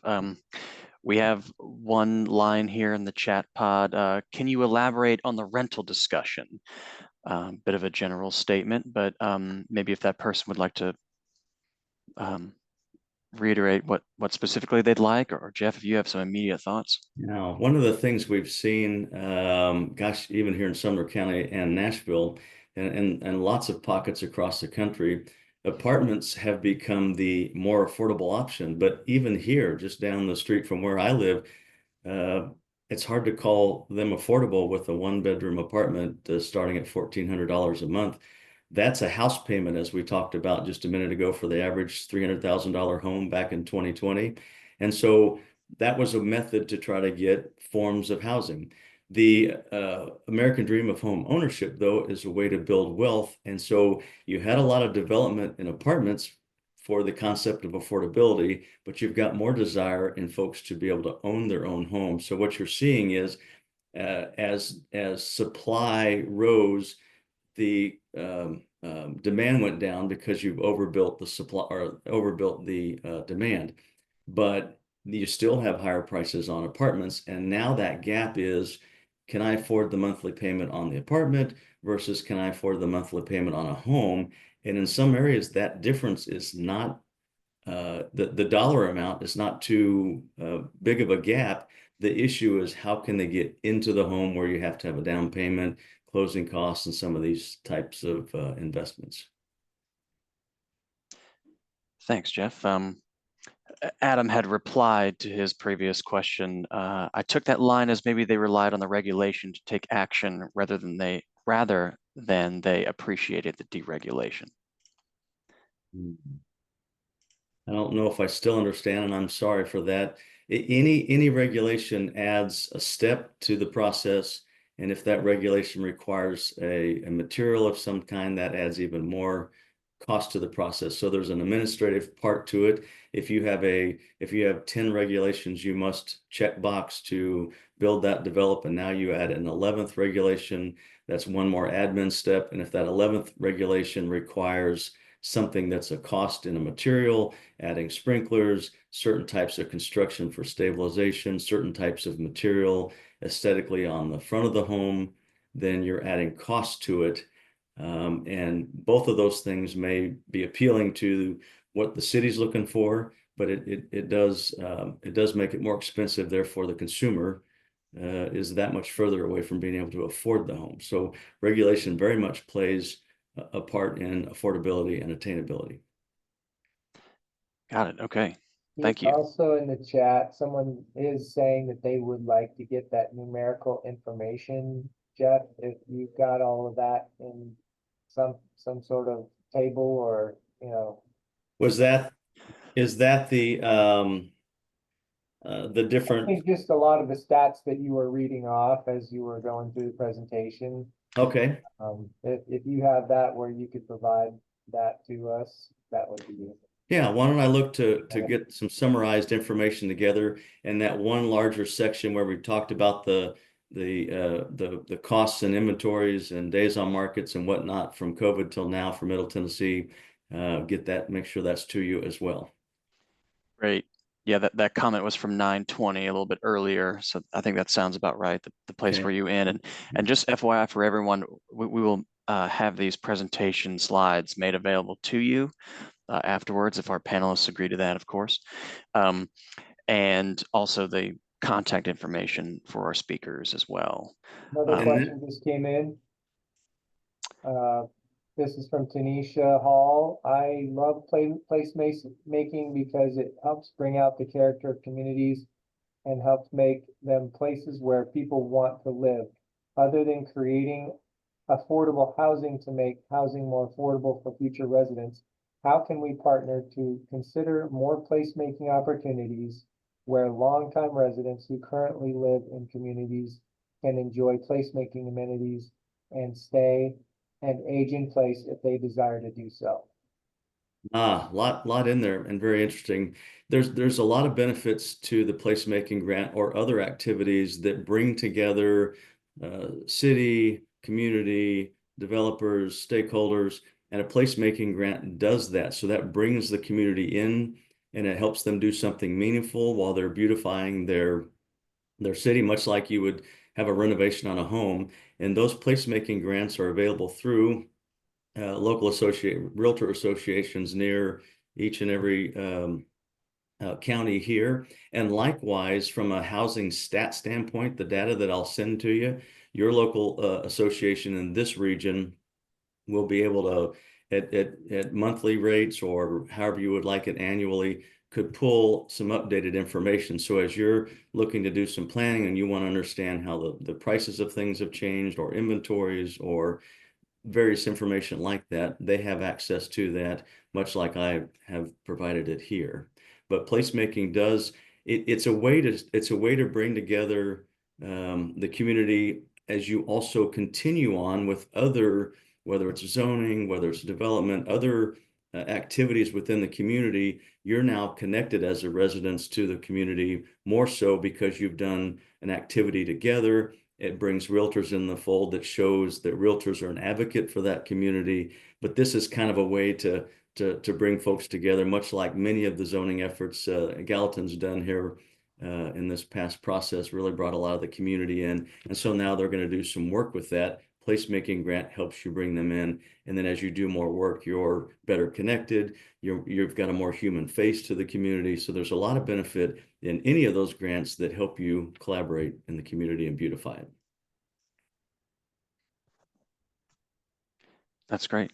Thank you, Jeff. And thank you, Tanisha and others, for your questions. We still have a few minutes left. More questions or comments? We have, I think, something over here in our chat. Gary asks, then what happens to safety with all you say? Bit of a general statement there, Gary, if you care to elaborate, that could be great. Not sure exactly at the time what you were mentioning there, Jeff. Sure, Perhaps sure. you do. Well, the concept of safety, concept of schools, there's a number of aspects that make a community valuable, desirable. Realtors are at the forefront of trying to help those things come to life. A safer community means better housing values. It means the opportunity for more development. It means the opportunity for more beautification because folks want to stay there. They feel safe. And so there's a number of aspects to focusing on safety in the community. Likewise, focusing on the ratings and values of your school. Are they safe there as well? How are they with their curriculum? How are they rating on reading and math? The more desirable the school, of course, the more desirable the area. The more desirable the area, then you get to develop it. And they all kind of feed each other. So safety plays a big part in that. If you have tremendous schools and beautiful developments, but folks are having a problem with crime, folks are not going to want to live there. Property rates are going to go down, and it's not going to be as desirable or as valued because of that. Great. Thanks for that, Jeff. And Gary, if there was more to your question you'd like to know, please put it in. We have a couple minutes left. Just now, Jeff says, isn't that what regulations prevent? Is safety? Is that the tie down? Is regulations prevent safety, or vice versa? What I may be lost there. I would encourage all question askers to do their best with providing a little more context for our panelists, but we thank you for bringing that up. Maybe while Jeff does that, Eric says, I'm in East Tennessee. My community missed the flooding, but can you speak to the crisis in the flooded communities? With 1 minute remaining, Jeff.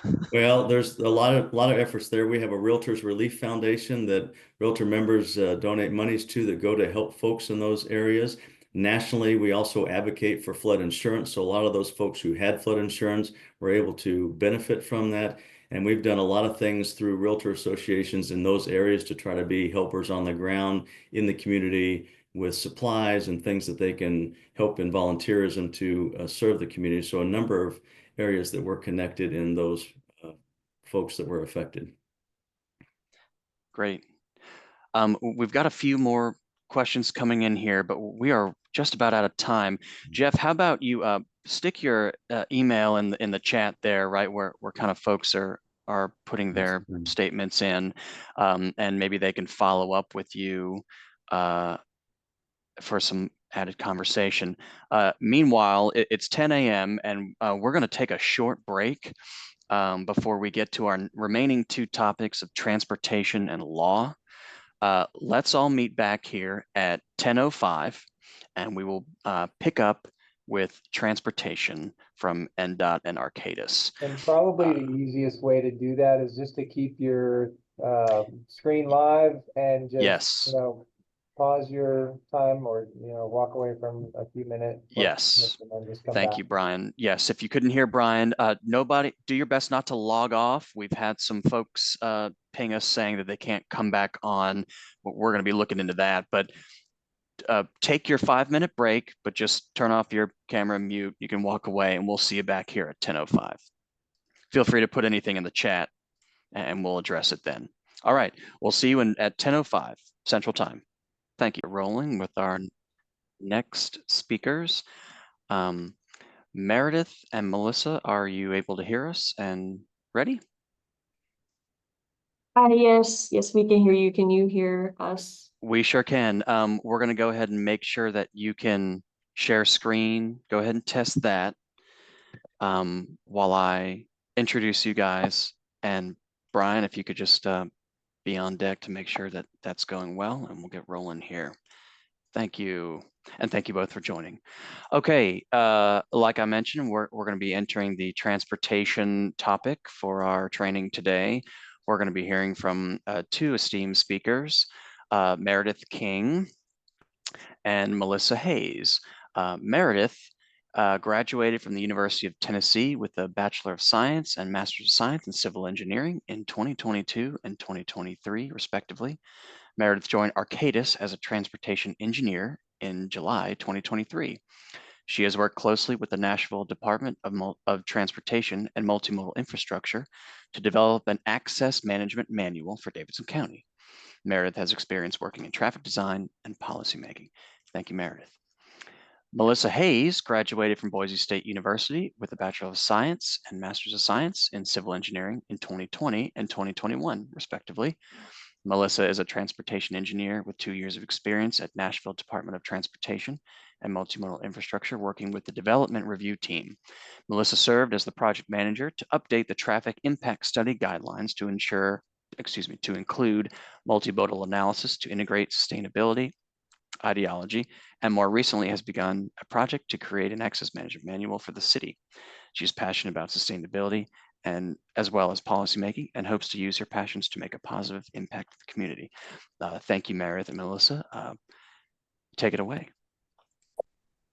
Thank you all for having us today. We're excited to share these two projects that we've been working on at NDOT with help with Meredith at Arcadis and others at Arcadis as well. So yeah, we're going to talk to you today about our access management project and our multimodal transportation analysis project that we finished up last year. So we already got introduced. I'm Melissa. And I'll let Meredith take it away. Thank you, Melissa. So in this presentation, we will first cover the Access Management Manual project. We'll just go over briefly what is access management and why we are creating a new manual for Davidson County. We'll do an overview of the project and an overview of different access management best practices that we are including in this manual. And then next we will go into the MMTA, or the Multimodal Transportation Analysis Project, with an overview of that project and as well as an overview of how this project was executed. Hey, Meredith, are you sharing the presentation? We're just seeing, or I'm just seeing a white screen there. Maybe you need to share the slides or take a look there. Sorry about that. No problem. Let me try.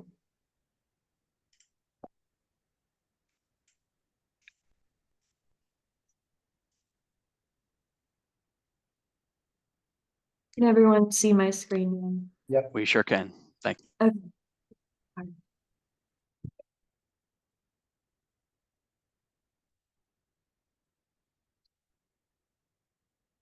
Okay, so we're going to get into the access management project first. So what is access management? It is the coordinated planning, regulation, and design of access between roadways and land development.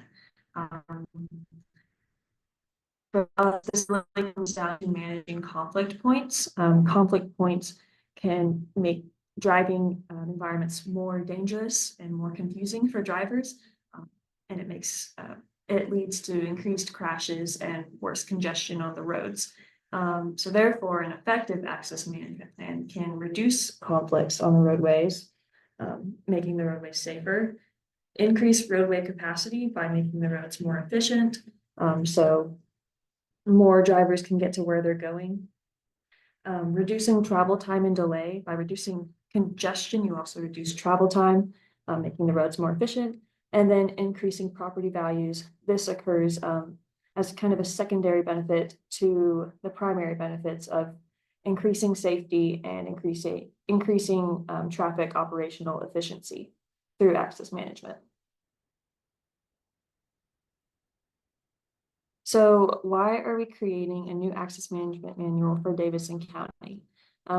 The first reason for this is consolidated guidance. Right now, access management guidance is housed in multiple locations across metro codes and different policy documents.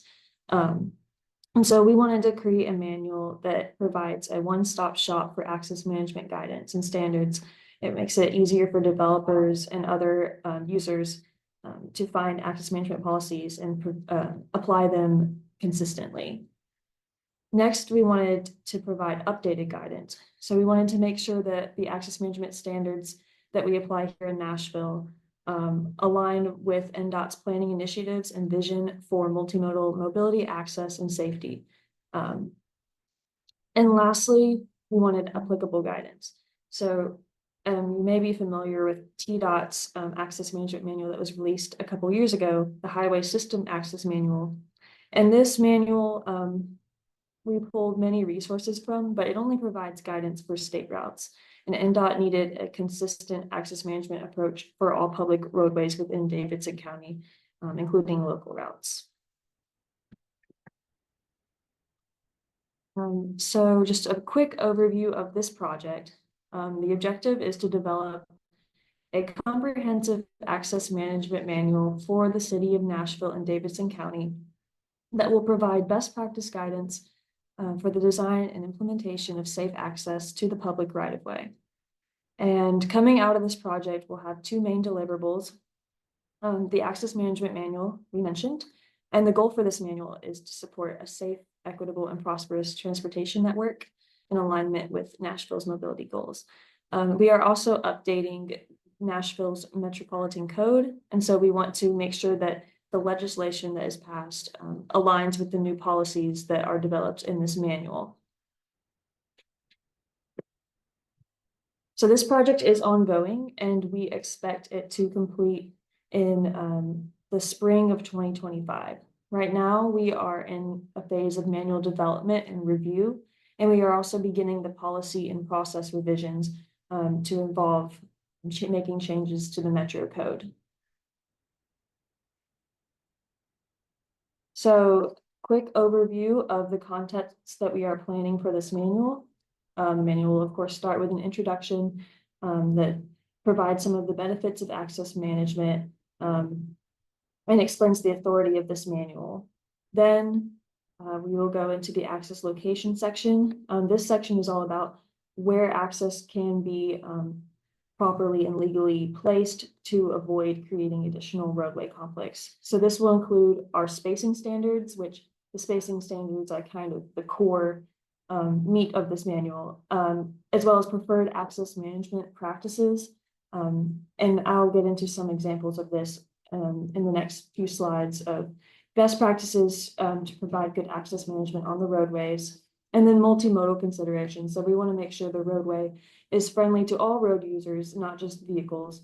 And so managing vehicle access and how it interacts with multimodal facilities such as bus stops, pedestrian hybrid beacons, bike lanes, things like that. We want to make sure that access is properly located from those multimodal facilities. Next, we'll have the access design section. And this includes different types of access. So we have restricted access, full access, as well as different types of access that should be applied for residential or commercial developments. Then we have driveway geometrics. This just goes into how driveways should be designed to promote good access management. And then roadway elements. These are things like medians, two-way left turn lanes, auxiliary lanes, other roadway features that support access management practices.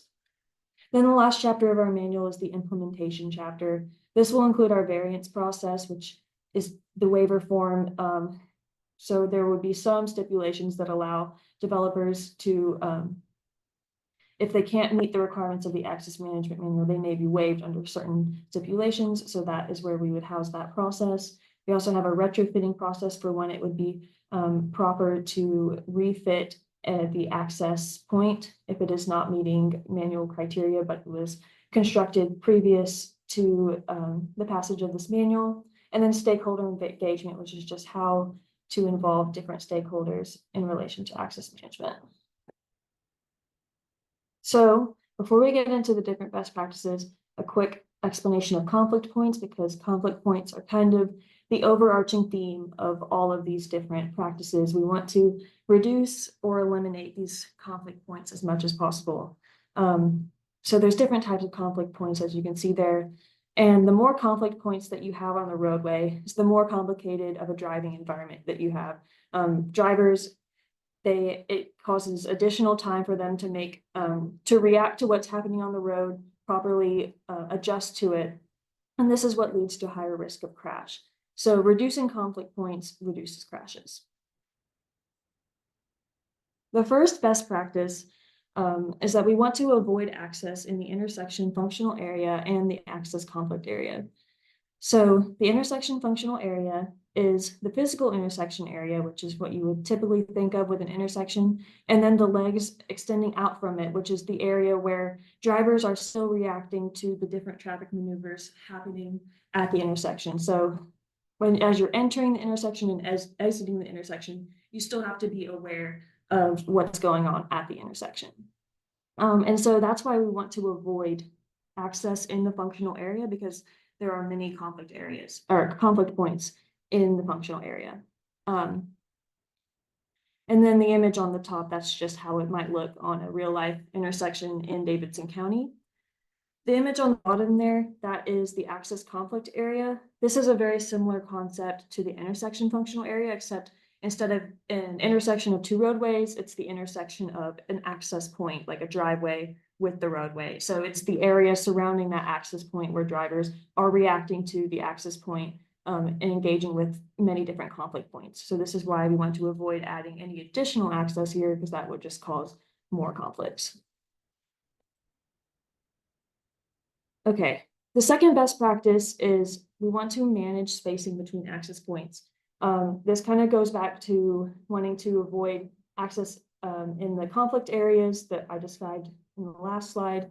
So we want to make sure that the spacing between these access points is sufficient to allow enough perception reaction time for the drivers and avoid additional conflicts. So we're looking at managing spacing between several different types of access. We have different access per frontage length, access spacing to other accesses, access to intersection spacing, access to interchange ramp spacing, access to roundabouts, access to at-grade railroad spacing, and access near multimodal facilities. And so this picture on the bottom is what happens when you have improperly spaced accesses. These are two accesses on opposite sides of the roadway. You can see on the left, it's causing what's called an access or an adverse jog maneuver, where drivers essentially have to like maneuver from one access to the other on the side of the road, and this is very dangerous. So on the right, you can see where the accesses are appropriately spaced, which allows the cars to have enough space to do their maneuvers properly. The next best practice is avoiding access on the higher functional classifications of roadways. So roadways are classified based on the levels of mobility and access that they are intended to provide.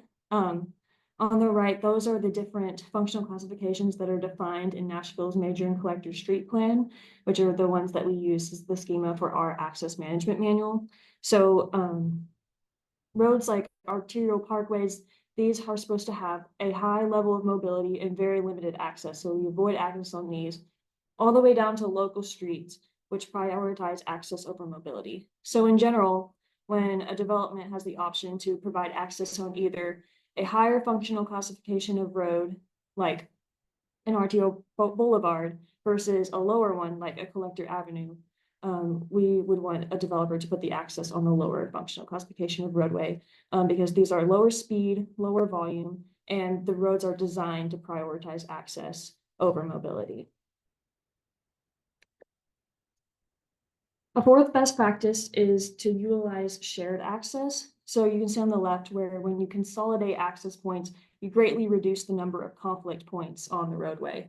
And so using features like shared access and cross accesses between developments can help to reduce conflict points and make the roadways safer. And then one last best practice I would like to highlight today is using restricted access design. And so you can use driveway channelization treatments to create ride-in, ride-out driveways or other types of driveways that restrict left turning movements. And this greatly reduces conflict points and just makes the road safer. Obviously, these are not feasible in every situation, but where they can be used, they are highly encouraged.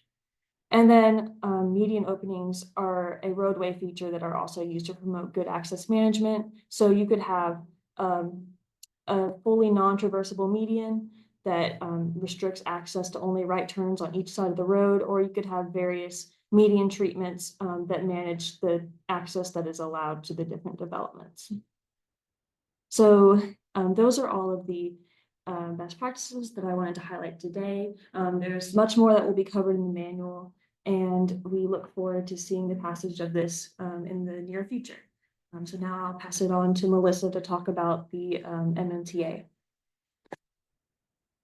All right, so I just wanted to go over this project we did last year. We updated the traffic impact study guideline for Nashville because it was out of date. The last time it was updated was in 2004. So a lot has changed since then. A lot of development has come to Nashville. So we needed to update that guideline to be more in line with the changes that we've been seeing in the county. We wanted to also provide additional analysis sections on multi-mobility and also safety. So the project goals you can see here on the slide, we wanted to align with Metro Nashville's policies and plans. A big shift towards multi-mobility and safety has been seen all over the United States, but that wasn't really being accomplished with our previous traffic impact study guideline and the studies we were receiving. So we wanted to make sure there was a big emphasis on that. We wanted to also incorporate the best practices in the industry based on research and what like ITE and other industries and what they're showing for these studies. And then we also wanted to provide a better assessment of the entire transportation network, where previously we were just seeing vehicle delays and improvements related to vehicles. So we wanted to shift towards a full assessment of all modes of transportation, the safety in the study area, and the community that developments were coming into. So just quickly, the development process, just to show and highlight where these transportation studies come into play with development. They're very early on in the whole process, and they're what determines the mitigations and offsite improvement for developments and how we get those improvements. So it's very early on and a big part of what happens with developments. So on this slide here, you can see what we have added to our transportation analysis guideline. Previously, the traffic impact studies, we had what's not highlighted and bolded in blue and black. You can see it's just a very brief vehicle analysis and their mitigation measures. We added in additional review of the mobility and transportation system in the scoping phase of when we received these. And then we added those 4 extra analysis sections: pedestrian, bicycle, transit, and safety. And then we also wanted to build upon the recommendation section to include community needs and also future improvements of the study area. And I just want to highlight again, this is a very brief presentation of what we've done with this guideline. There's a lot more to it, but just for time's sake, it's pretty brief. So for pedestrian and bicycle analyses, we looked at level of traffic stress instead of level of service. There's not a lot of examples out there or other cities that use level of service for pedestrians and bicyclists. There's not enough data out there for that. And we wanted to kind of go with what other leading cities have been using, and they use level of traffic stress as well. So we built off of that. That focuses mostly on the facilities themselves, the existing speed limits on the roads, average daily traffic, number of vehicle lanes, and then we also have adjustments for the condition that the facilities are actually in, if they're ADA compliant, if there's any safety concerns, any blockages from developments, and then if there's any damaged or missing infrastructure. So this is an example of the pedestrian level of traffic stress, PLTS. You would see in our guidelines something very similar for the bicycle level of traffic stress. What we have done is broken it out into 4 levels, one being the best and very safe facility, 4 being lack of complete infrastructure, lack of sidewalk networks, those kinds of things, not very suitable for children or elderly or disabled people. So the left shows the criteria in depth. And then on the right, what we did was completed an example MMTA and based off of a real life example development. So you can see on the right there what the map would look like for the pedestrian level of traffic stress, and the rectangle that's hashed is the development location. So you can see with the colors, that's the study area and all the intersections that the development would look at. The numbers aren't referring to the level of traffic stress, they're just the study intersection number. So it's the colors that are referring to the level of traffic stress. Green is 1, red is 4. So you can see there, we also looked at the segments in between each intersection, where previously with the vehicle level of service analysis, we only focused on the intersections for the most part.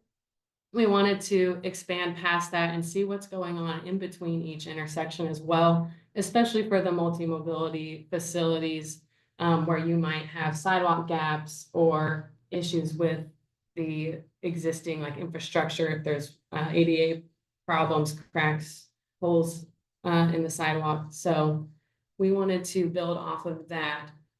And so we would also have a bicycle level of traffic stress map as well in the study, but this is just showing basically what it would look like.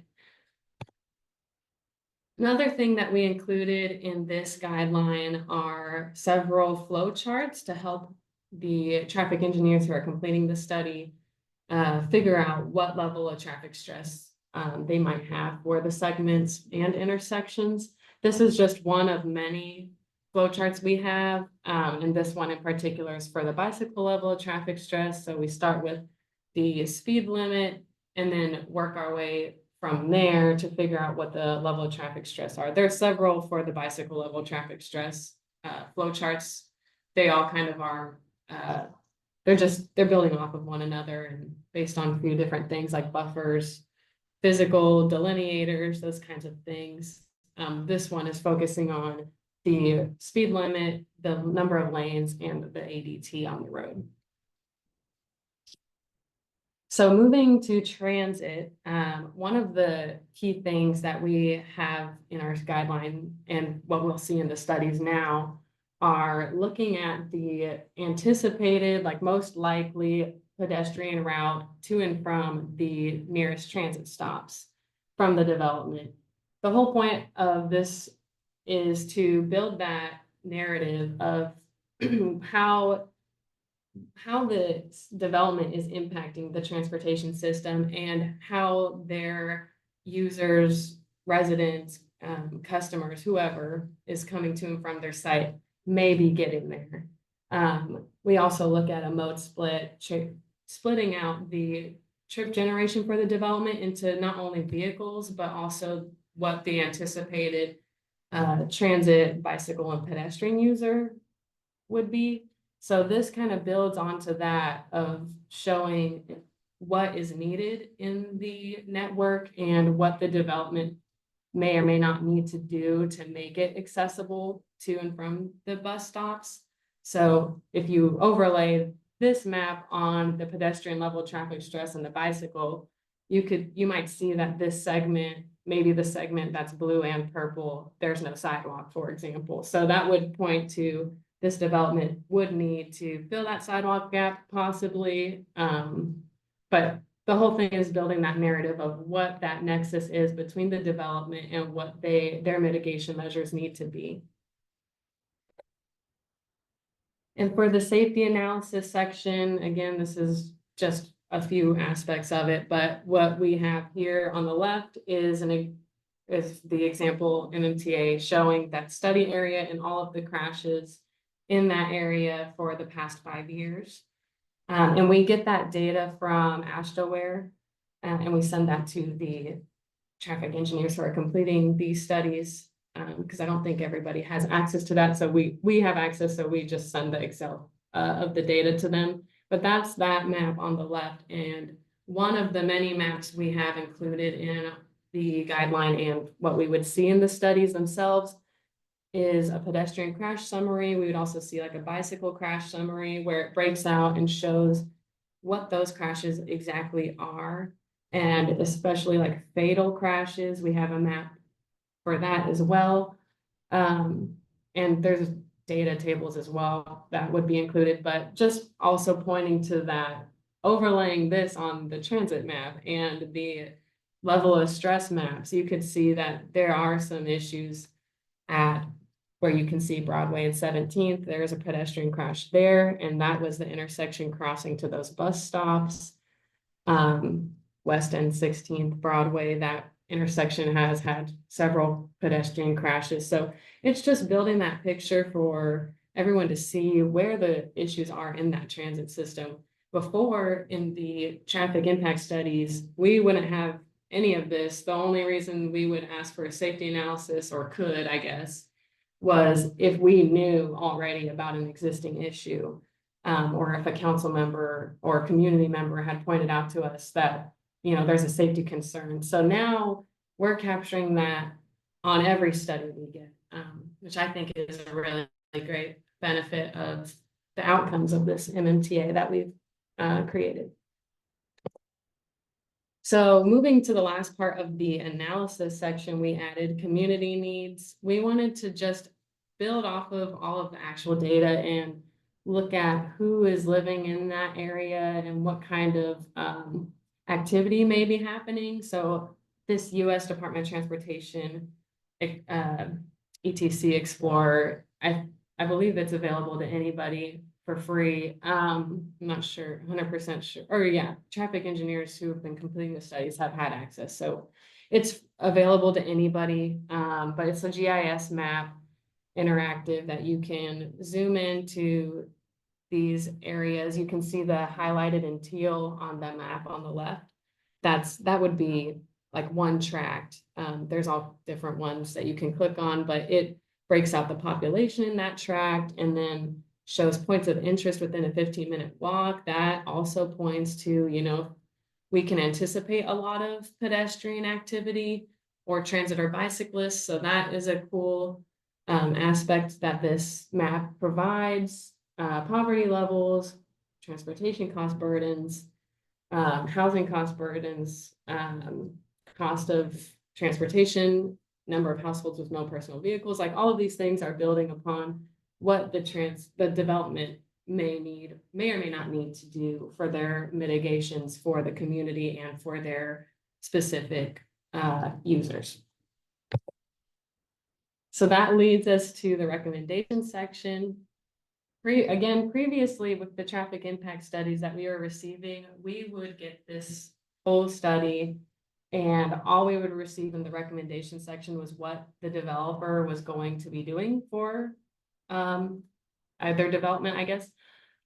So there would be gaps in issues that were identified in the study that not necessarily needed to be completed or improved by the development, but from anybody just glancing at the study, it kind of looked like there was something missing and that they were leaving out some issue that needed to be improved.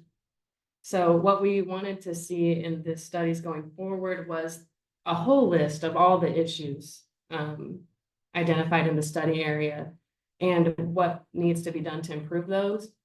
And then having a separate table that shows what the development is actually going to do of those improvements. Sometimes it's all of them.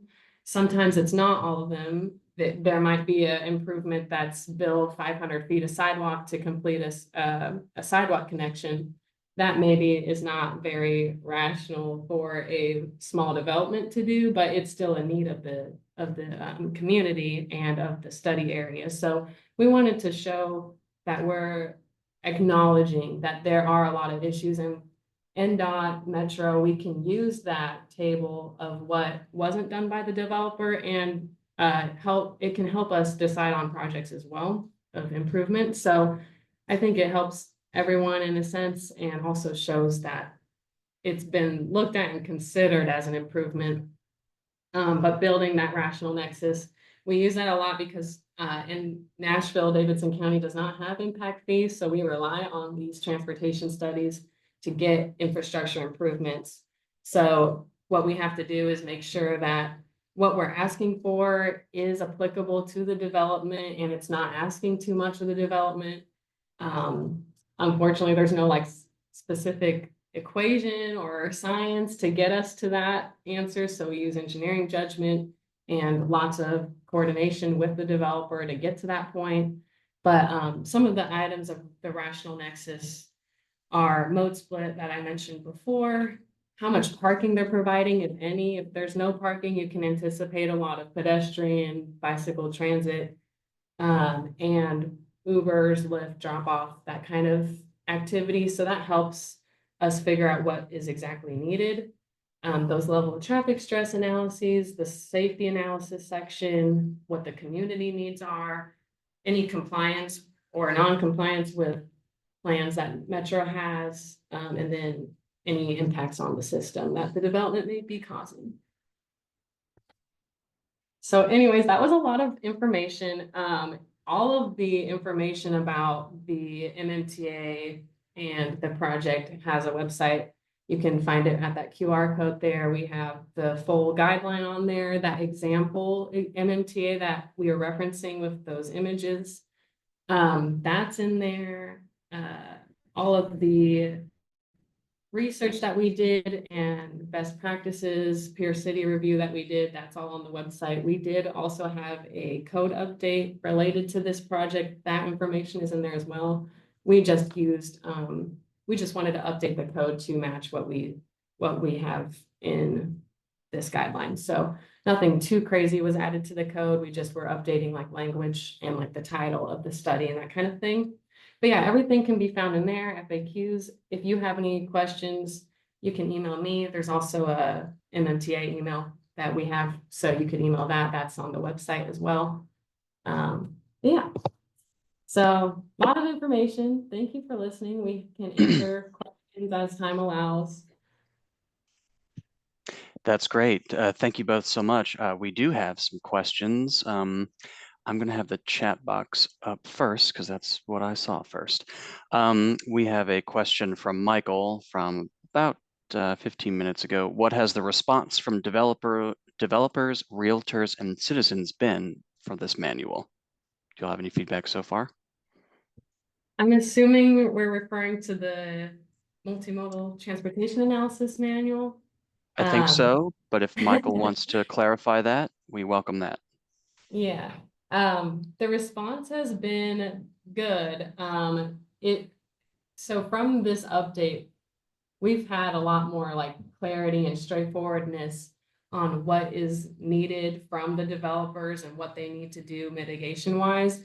Previously, since there wasn't a lot of guidance on what we needed to see and what we were wanting to see in the recommendations, there was a lot of negotiations, which took a long time.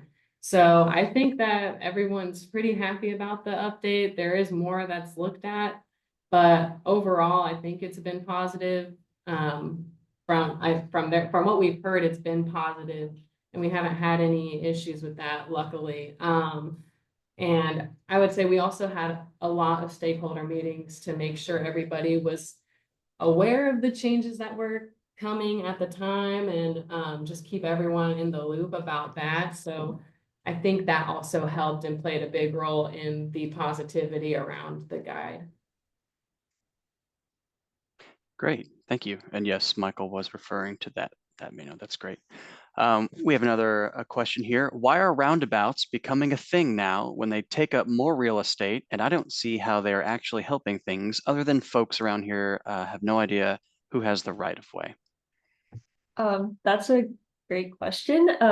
So roundabouts do reduce conflict points. A typical intersection has 32 conflict points, and a roundabout only has 8. So you think about an intersection, you have cars going this way, and they can have those really dangerous T-bone or head-on collisions. Roundabouts, the only conflict points present are those that are kind of merging, and those are less dangerous than the ones that are present in an intersection. So that is why we like roundabouts. They save lives. As far as people not knowing how to use them, yeah, I think as they become more familiar, they'll become safer. That's just kind of maybe a learning curve. That's great. I'd also offer probably that the maintenance costs might be lower because of not as much need for signalization. So that could be one as well. Thank you for that question. Robert says, WeGo Transit really likes the MMTA manual.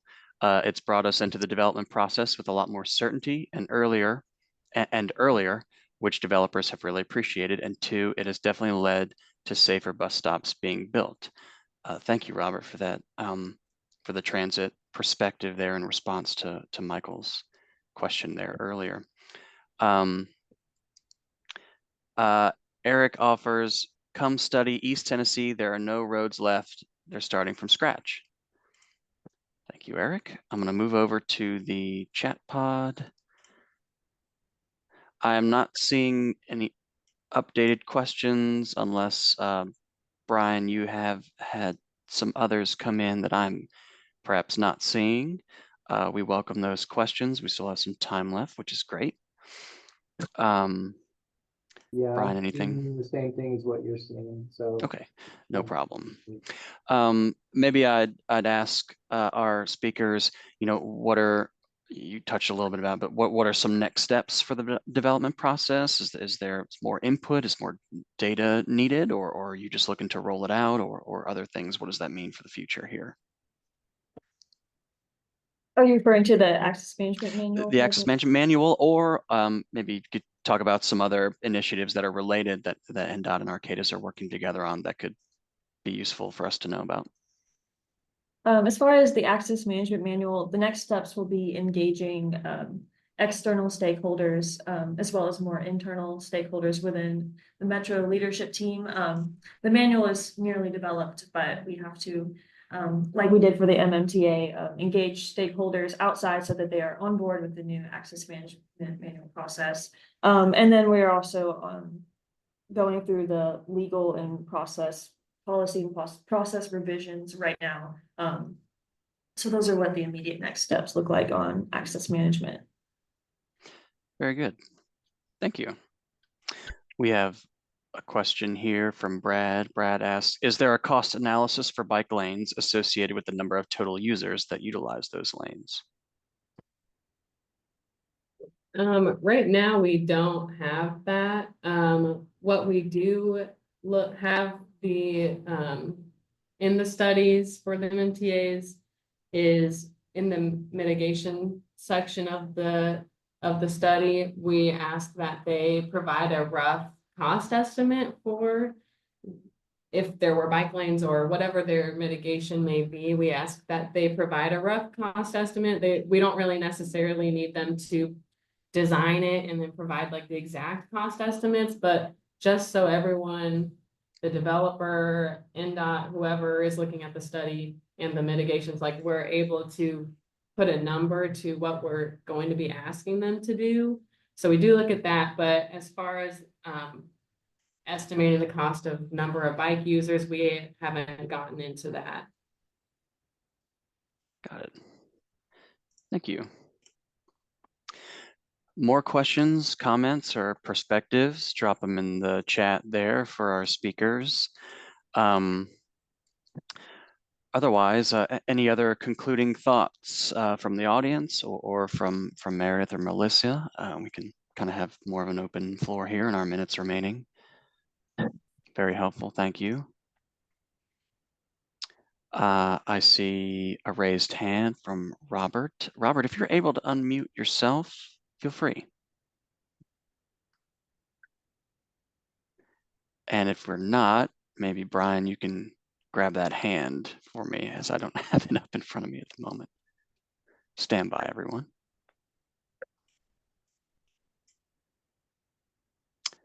We're working on that, Robert. Sorry about that. Brian, I'm going to try and find our participants list here. See what I can do. Stand by, everybody. Sorry about that. I clicked the button that says allow to talk, so hopefully if he wants to chime in and say something, I think you can unmute yourself now. Robert, can you hear Right. us? Yes, Here we go. I can hear you. Can you Off hear you go. me? Yes, sir. Great, thanks very much. Given the audience, I did want to ask Melisa particularly, but also Meredith. Traffic is often used, I feel I'm going to use the word excuse. Traffic is often used as an excuse when elected officials don't like a development.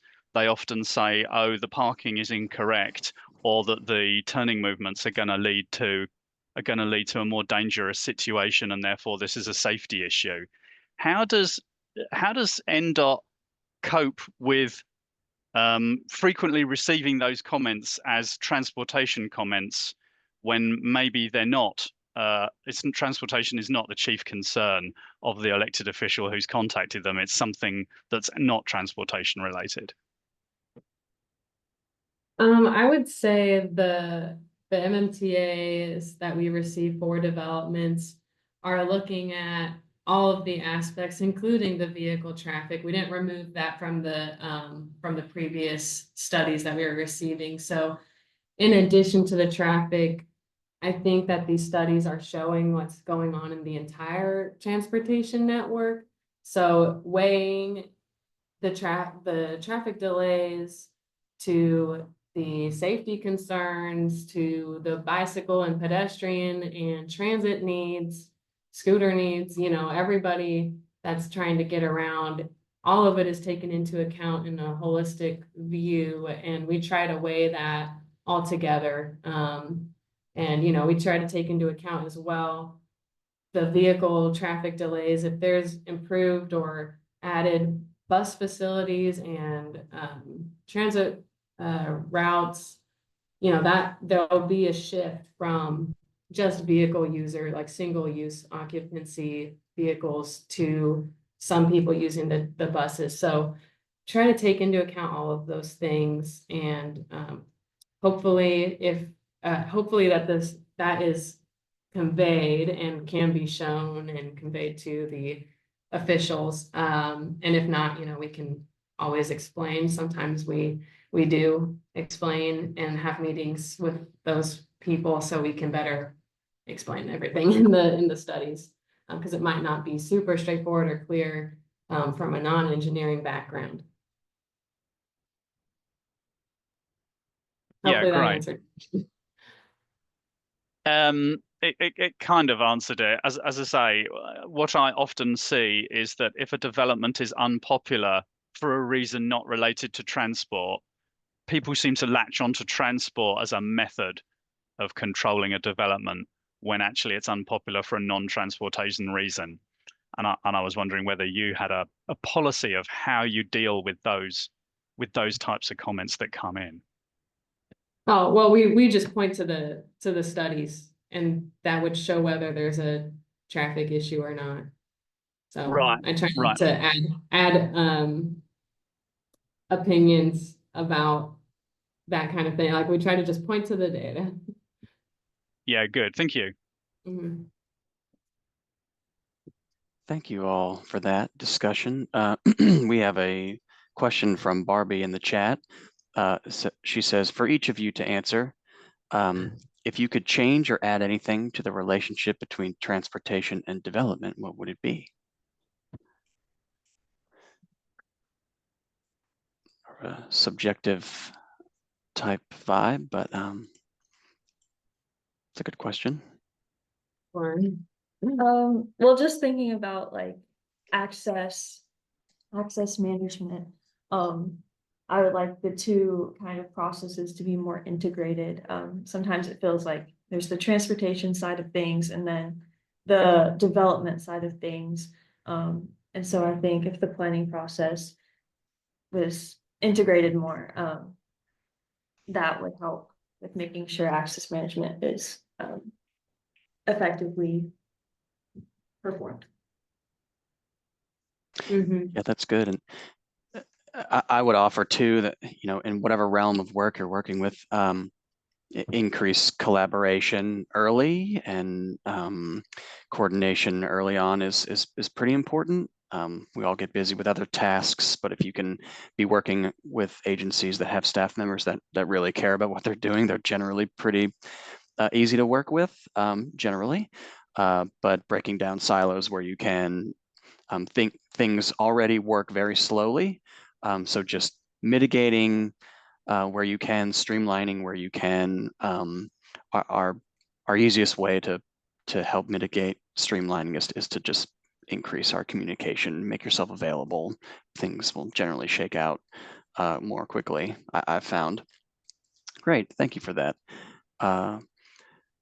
Robert offers, agree, better integration of land use planning and transportation planning. Absolutely. We talk about that a lot in our trainings too. We hear that theme come up a lot. The relationship between transportation and land use, very important.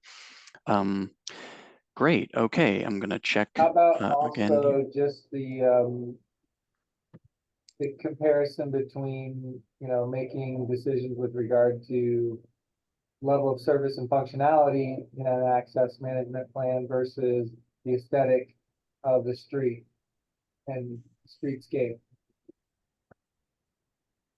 Yes, that's a really good point too. Yeah. Barbie adds, I would add early and incremental education of elected officials and decision makers. Absolutely. You could argue that's what we're trying to do here today also.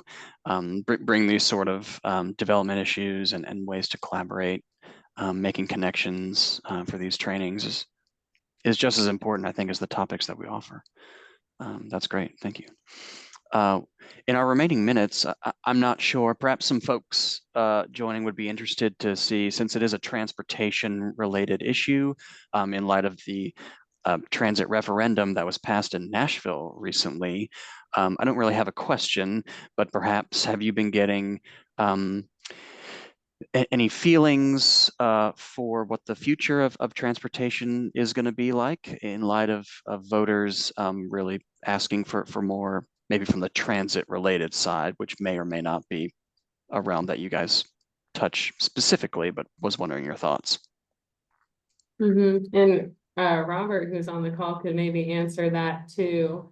But we're just getting a lot more projects that were in design and coordination prior to the referendum passing. So now we're, now that it's passed, we're excited to be able to fund those projects and get started on them. Several of them include bus only lanes and added sidewalk widths and that kind of thing. So it's early on. We haven't I haven't had a lot of discussion about, well, some developments that touch some of those projects we've had discussion about, but as a whole, in terms of development, I think we're still figuring out, you know, how those projects will interact with developments and how they're all going to work together, especially developments that might touch frontages of those projects. That's great. Robert, perhaps you have some thoughts from the WeGo side. I'm sure we could talk all day about some of these things, but maybe in light of kind of knowing our audience now, perhaps some thoughts that you can offer. Maybe we can unmute you if you like. I don't want to put you on the spot or anything, but thought you'd have an interest. Yeah, thank you, Ian. Thank you, Melissa. Absolutely. Of course, I'm speaking only from a Nashville perspective because I work for the WeGo bus company here in Nashville. But yeah, I think the big change I've seen, even just since the referendum passed, is the increase in the visibility and the profile of bus transit. People now following the referendum understand, oh, wait a minute, buses are one of the very few things that can enhance the city's ability to do work, for people to go to work, for people to live where they live without adding traffic congestion. You know, usually if you end up widening roads, well, you're taking that roads away from a private property developer. If you're adding traffic to an existing road, well, you've made the road more dangerous. It's more difficult to cross. The noise is unpleasant. The emissions are bad. But buses are not like that. If you add buses, you know, there's a very large amount of capacity you can add to a bus before you need to widen the road and before you need to have dangerous levels of buses speeding along. So it's just raised the profile that with property developers, they're like, oh, hey, buses can be a solution, you know, to enable us to put in this development. Yeah, it's been interesting in the last few days hearing that. Thank you for allowing me to make that comment. Yeah, thank you for that perspective and taking the time, Robert. John has just put something in the chat here. What changes in modes of transportation in the next 10 years will most greatly impact the variables used in traffic study calculations? Maybe we see if Meredith and Melissa have first dibs at that. Yeah, I mean, with the transit referendum, we're going to see a lot more infrastructure for pedestrians, bicyclists, and transit users. So, you know, a bigger shift towards that, and the mode splits in the studies will hopefully, well, yeah, the goal is to make the mode splits show what that will be, and try to balance it between what it is now and what it will be and what we're hoping it can be. So that's how we would see that in the studies going forward. And yeah, we can anticipate higher mode splits. Mm-hmm. Yeah, that's great.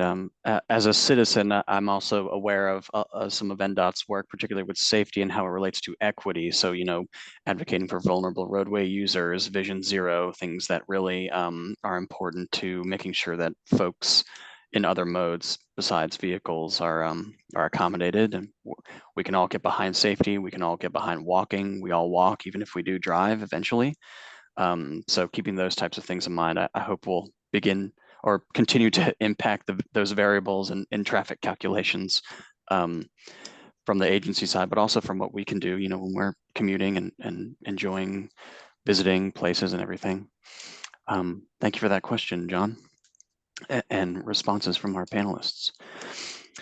Okay, we have a minute or two left here. Any conclusions or questions from our folks? Meredith, Melissa, any last comments from your team? Just feel free to reach out to us if you have questions or want to stay connected on either of these projects or both. We're happy to answer questions and keep you all updated. That's great. Thank you. We've had our past panelists this morning put their emails in the chat. Just for quick access, but a reminder that we will be making presentations available afterwards, as well as this recording. So if you guys want to do that, we can kind of move along here. Great. Okay, well, we have 1 minute to go until 11 Central, which is when our next presenter is supposed to join. If he's ready, Josh, I wonder if you're ready to go here. If not, we can wait another moment. I am. Can you hear me? We sure can. Thank you so much. Let's make sure you can share your screen. So we'll wait and get that going. Let us know how we can help. We're working on it right now. Stand by, everybody.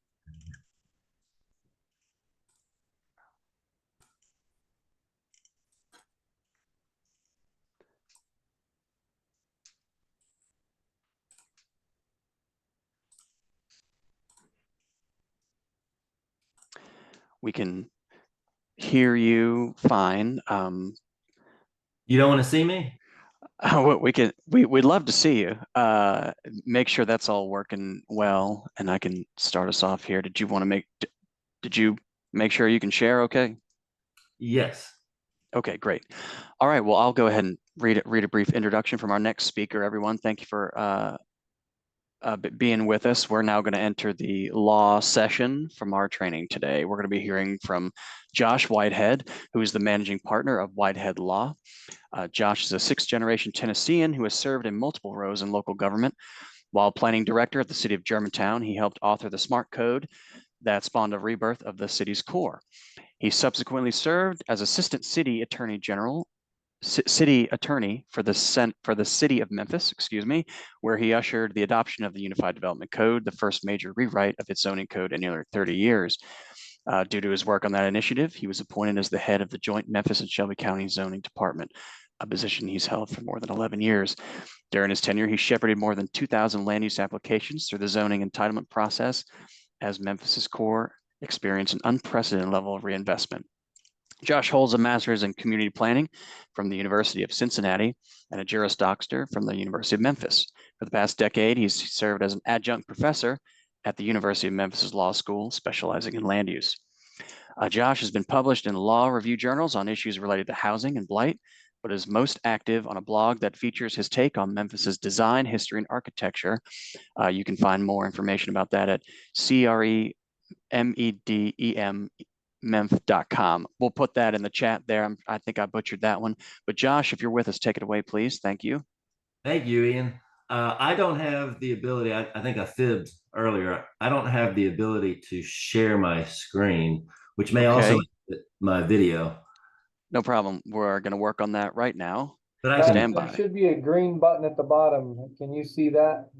That Green says share screen? Find the green button, Josh. No green button.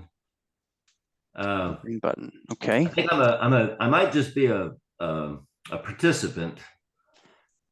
That's okay. I also have your presentation here, and I can just share it. Would we like to do that? That's real nice, so I could have video. I think that might be the my word issue. for it. Hang on, just give me a minute. Sure thing. We'll be right there, Josh. Well, I know we're all pining for lunch, so I'll go ahead and get started. I know this. Okay. The point of this presentation, I think, is twofold, and that is, number one, to help those in the audience that are seeking to take their AICP exam, but also, to some degree, those planning commissioners and board of zoning appeal members. There we go. Oh, you're doing it. Okay. I'm doing it, but just so they know, the law of the land, and, the more parties that know the general skeleton of the law, the better. There's enough work for lawyers. We do not feel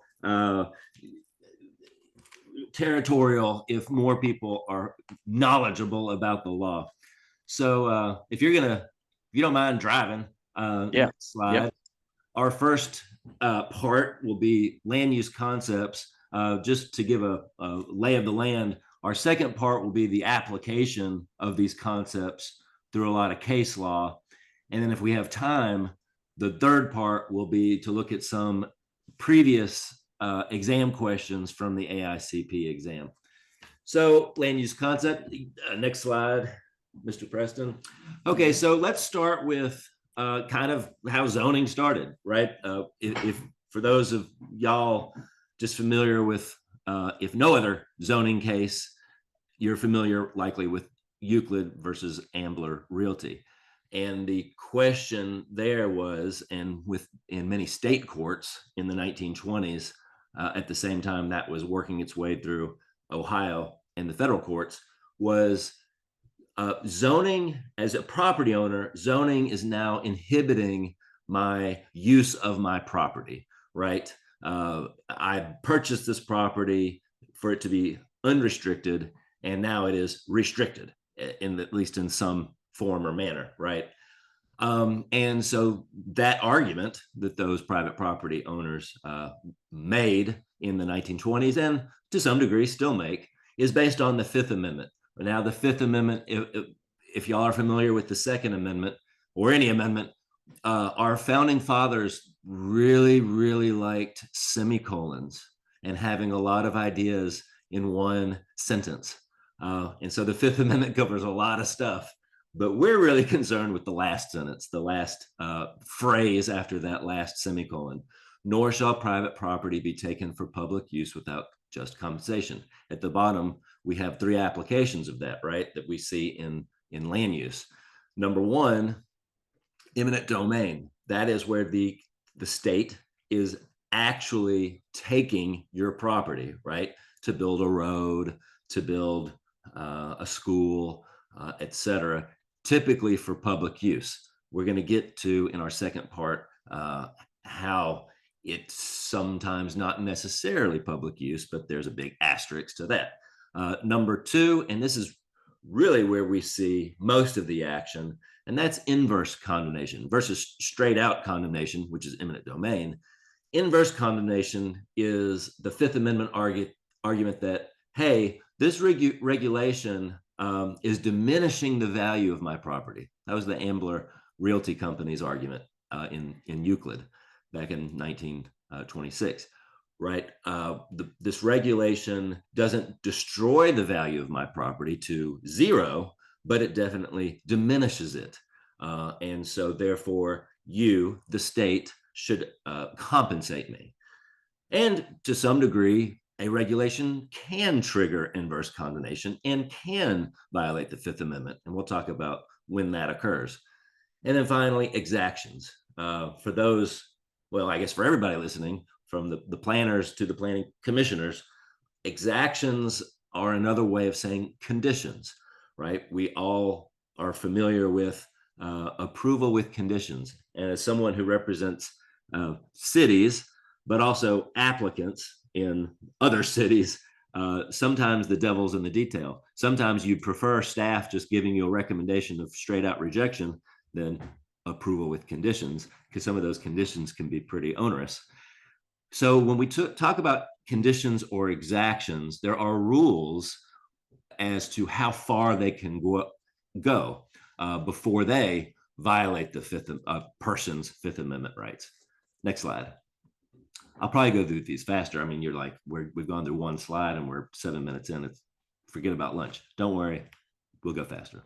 The second concept deals with, we're going to add an amendment, the 14th Amendment, which applies, if you're familiar with the history of the country, the 14th Amendment, one of its purposes was to apply the rights afforded by the Fifth Amendment in the actions of the federal government to state governments. So deprivation of rights, private property rights and otherwise, but also introduce due process and equal protection to actions of the state. Okay, so their third little prong, we talk about due process. We know there are two different kinds of due process, right? If we are going to, for instance, if we're talking about from the city's perspective, if we're going to say downzone someone's property, we can do that, right? We know that that is a legislative action. We're going to talk about that in a minute, but that person is afforded certain procedural and substantive due processes. Fourth prong, procedural due process is kind of what it sounds like, right? The process. Was the adjudication, let's go back to this downzoning, for instance. Did we downzone this person's property in a fair and impartial process with timely notice, and that we, in this case, the Planning Commission, and eventually the Board of Aldermen or City Council, did we provide an impartial hearing when we heard that downzoning? Okay.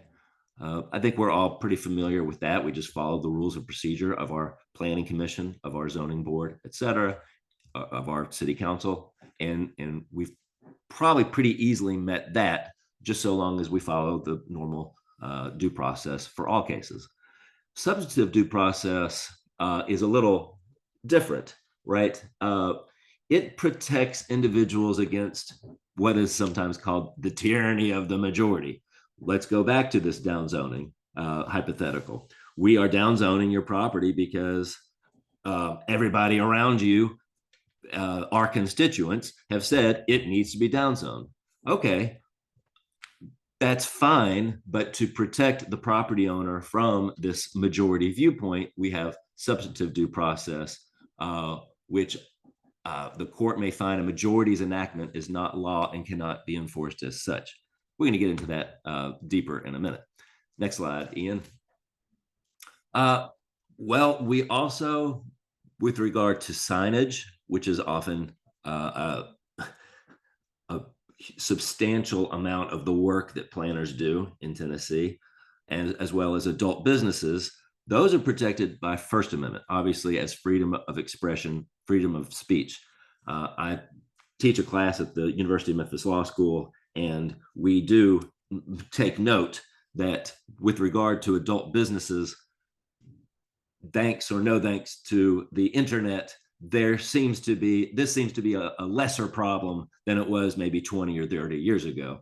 So when it comes to First Amendment application, 99% of our work really is signage, right? And the First Amendment says Congress shall make no law respecting an establishment of religion. Okay, prohibiting of free speech or abridging the freedom of speech or the press. Next slide. So, and we'll see the application of that in a minute. Now we're going to talk about Dillon's rule. You know, the 10th Amendment for many centuries, decades, got no love, except for, people maybe that were considered radicals. And in fact, the Supreme Court has said that the 10th Amendment really didn't add much to the Constitution. Whatever your ideological view of the 10th Amendment is, the 10th Amendment says, hey, the federal government only has the powers enumerated within this Constitution. The other powers, for instance, the police power, is bestowed upon and reserved to the states, which we now have 50, right? The police power, if you think about it, what is the police power? That is the power of government to protect the health, safety, and welfare. It's a very general power. The federal government can only pass police power statutes when there's an interstate commerce question, right? If it, obviously, if there's General Motors, for instance, sells cars in multiple states, the federal government can regulate General Motors, the auto industry, to some degree because there's interstate commerce. But that notwithstanding, cities zone because the states say they can zone. The states have the police power, and then they pass that on to the cities, the counties, the towns, the boroughs, whatever your state calls them. For instance, and maybe this goes without saying, Tennessee has no population thresholds between what is a town and what is a city, but just for your own edification, it's up to your choice, right? Collierville has, I think, 50 to 60,000 people. It calls itself a town, but municipality is the universal term for both cities and towns. So Tennessee, all of that as a preamble to slide number 4. In Tennessee, we do embrace Dillon's rule.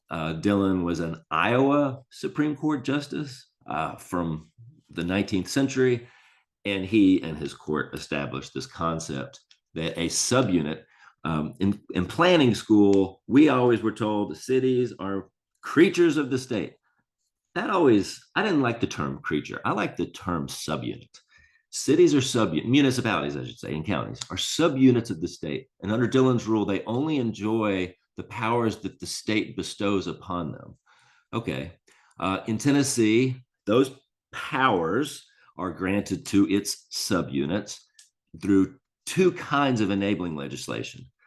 Public acts, you'll find those in the Tennessee Code annotated online. I think LexisNexis is the current publisher of the Tennessee Code annotated, or private acts. What is a private act? Well, a private act is typically just for one specific municipality. Wait a second, Professor Whitehead. I am familiar with the Tennessee Constitution, and it says no act shall be passed for one particular jurisdiction. Well, that's true. Well, then how do we have private acts that affect just the city of Farragut or just the county of Fayette? Well, that is because if you look at your private act, if you have one, it'll state something to the effect of this shall apply to any municipality between X population threshold and Y population threshold. So really, it's not about the city of Farragut. It's about any city that hits that very specific window as articulated in the private act. So that's how we get away around the Constitution on private acts. And why do we have private acts? Memphis and Shelby County operate their zoning ordinances under a series of private acts. And the reason we have in Memphis and Shelby County those private acts is because we wanted zoning before the rest of the state, A, or B, before the General Assembly was comfortable with the rest of the state enacting zoning. So private acts are often a way for the General Assembly to grant a particular jurisdiction, a particular municipality, the power to do something where they're not so comfortable with taking it statewide. So that's why we have private acts. Tennessee has a modified Dillon's rule approach where home rule cities and charter counties, we only have 12 home rule cities, and I think we only have 2 charter counties, Shelby and Knox, may adopt legislation without being enabled to do so by the state. However, we are not like, for instance, Missouri, which has a very robust approach to home rule cities and what we call charter counties. A home rule city, a charter county, can only pass its own legislation without being enabled to do so if it doesn't conflict with Tennessee general law, which is how, if you watch the news, you'll see the dynamics between the Memphis City Council and the Tennessee General Assembly. If there is a charter amendment, for instance, in Memphis, oftentimes that can be neutralized either before or after by Tennessee state law. So Tennessee is a modified Dillon's rule state. Next slide. So the police power, well, we just talked about this. The power to regulate the health, safety, and welfare, a very broad power of the people. Next slide. Enabling legislation. We'll see how fast we're going. I've already discussed all of these slides without really having anticipated it. When it comes to zoning, you'll find the power of the state's municipalities to adopt zoning codes in TCA 137201. That's the third prong down there. What's sometimes confusing in Tennessee is we have separate pieces of enabling legislation between of 4 municipalities and 4 counties. And thankfully, we have a good staff in Nashville that helps the General Assembly, and mostly the cities and town enabling legislation is exactly matched by the county, but sometimes there's a few words missing, and that's probably inadvertent, but maybe not. But if you're representing a county, just know that 137201 is not your section. It's going to be one subsection away, either in front of or behind. How did we come up with this 137201? Well, you'll often hear about the standard state zoning enabling act. And I think that is one of the questions on the AICP exam very frequently. Okay, Whitehead, you just said that states through the 10th Amendment have the power, the police power. Then why in the world are we talking about some standard state zoning enabling act that was promulgated by the Coolidge administration, perhaps famously when Herbert Hoover was his Secretary of Commerce? Well, there's 50 states. I guess in 1922, there were 48. There's oftentimes either through the federal government or through the American Bar Association, there's oftentimes people who get together that come up with model acts. That's what the standard state zoning enabling act was. It was a model act. It was not a piece of federal legislation. That confuses some people. It was a model act for states to adopt. I think as of 2024, there's only one state, Nebraska, that still has verbatim the model act from 1922, that standard state zoning enabling act. Maybe it goes without saying, most states have over the last 102 years amended it, tweaked it, never adopted it verbatim in the first place, et cetera. But that gives us some universality between what a variance is in Tennessee and what a variance is in some other state. Next slide. This is to the planning commissioners. So anytime, Tennessee has one of the more aggressive open meetings law.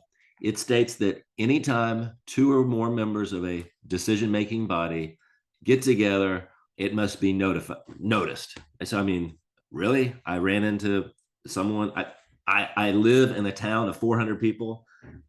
I know all of those 400 people, and I certainly know all of my fellow planning commissioners. Oh, thank you. Note to everyone, we actually have 14 home rule cities, not 12. 12 is an easier, a baker's dozen, not a dozen. I'm like a dog with a squirrel, and I apologize for that. So if you send me notes, I will get distracted. And maybe that's good for the listening audience. So anytime you have 2 members of a decision-making body like a planning commission, you have to notice it. Well, obviously there's qualifications, right? That, if you have a happenstance run in at the grocery store or at a holiday party, okay, you're obviously not meant to notify that. But just think of this: if you're a planning commissioner, anytime you have a controversial decision, which for some of y'all happens every month, just keep in mind when you have a controversial decision and you're gonna have to vote yes or no on that decision, there's going to be someone aggrieved, and that aggrieved party has the right and may opt into that right to file an appeal. It might be your board of mayor and aldermen, and then it's not so technical and formal, but oftentimes it's going to be the chancery court or circuit court in your county. And if that comes up, they're going to want to depose you or see all your records of every time you communicated with your fellow commissioners, ex parte communication. So avoiding ex parte communication, communication with one another, saves you the trouble, the more trouble that you're already facing volunteering on a body. A lot of you probably came into the planning commission sphere thinking, oh, I want to serve my city, and then realizing very quickly, oh no, this is quite a volunteer gig. This is a lot of work, and I have to split the baby on a monthly basis. And we're glad that you're doing it on behalf of people who work with planning commissions. But you also probably don't want to do any extra work and then have to go to court and have to expose your cell phone records to the world. Wouldn't it be better if your decision was appealed to Chancery Court to say, I have never had an ex parte communication with a fellow planning commissioner or another member of my body? So there's my answer. Easy peasy, you're done. The Tennessee Open Meetings Law 844-101 in the TCA does have what I think is a pretty major exception to the rule, and that's site visits. So take that information and do with it as you please. Next slide. Okay, well, this is like, you know, if y'all went to school in Tennessee, this is 7th grade Tennessee history 101. We have a bicameral legislature, 99 members of the House, 33 members of the Senate. You need both bodies' approval to become law, and the governor has to sign it. He can also veto it. And in Tennessee, it only takes a simple majority in each chamber to override a gubernatorial veto. So a pretty low threshold, which is probably why we don't have a lot of vetoes, right? If it took a majority to pass it, the governor at any particular time has to contemplate, well, if it only takes a majority to override me, then what's the point of going through the process, other than to show the world he or she didn't agree with the bill. Next slide. One of my favorite subjects, mainly because it is, again, from that the Standard State Enabling Act that the federal government put together in 1922. And it is so universal. And because of its universality, it is one of those few land use decisions that can apply from city to city to state. So in Tennessee, and it changes a little from state to state, but it's generally the same. This is language from Tennessee. And remember, what is the point of a variance? The point of a variance is to say, hey, the zoning ordinance can at sometimes be very specific and maybe very onerous when it is applied to a specific piece of property. For instance, in Memphis and Shelby County, we have maybe 24 zoning districts, and those 24 zoning districts, each with their own special rules and requirements, apply to like 500,000 parcels. Okay, I mean, in a perfect world, if you have 500,000 parcels in your zoning jurisdiction, you would have 500,000 zoning districts, right? Each zoning district is tailor-made for each and every parcel. But that's not the world in which we live. And that would be, oh my goodness, an impossibly gigantic zoning ordinance. So what we have is a safety valve, because sometimes when you have rules and regulations that apply across the board to many differently shaped, narrow and shallow and topographically different properties, there will be a situation in which applying the regulation in question presents upon the owner an undue hardship or practical difficulty. Tennessee law, I have worked with zoning boards for many years, and sometimes you'll have a zoning member who says, well, I don't see anything exceptionally narrow or shallow or shaped or topographic about your property. Why do you think your property is unique, or what the Tennessee Code uses, extraordinary? Well, the Tennessee Code does say, it lists these 4 things, and then it says, or any other extraordinary feature. So that does allow some inventive application if need be. But that extraordinary feature has to be related to the ask, whether it's a front yard building encroachment, or for those jurisdictions in Tennessee, there's very few that allow use variances. Why can't I utilize this property as a residential property? Why does this unique feature compel me to use it as a commercial land use? Okay, next slide. Okay, now part 2. And 27 minutes in, we're not doing too bad. Next slide. So this is going to be like essentially an application of some of the things we just discussed.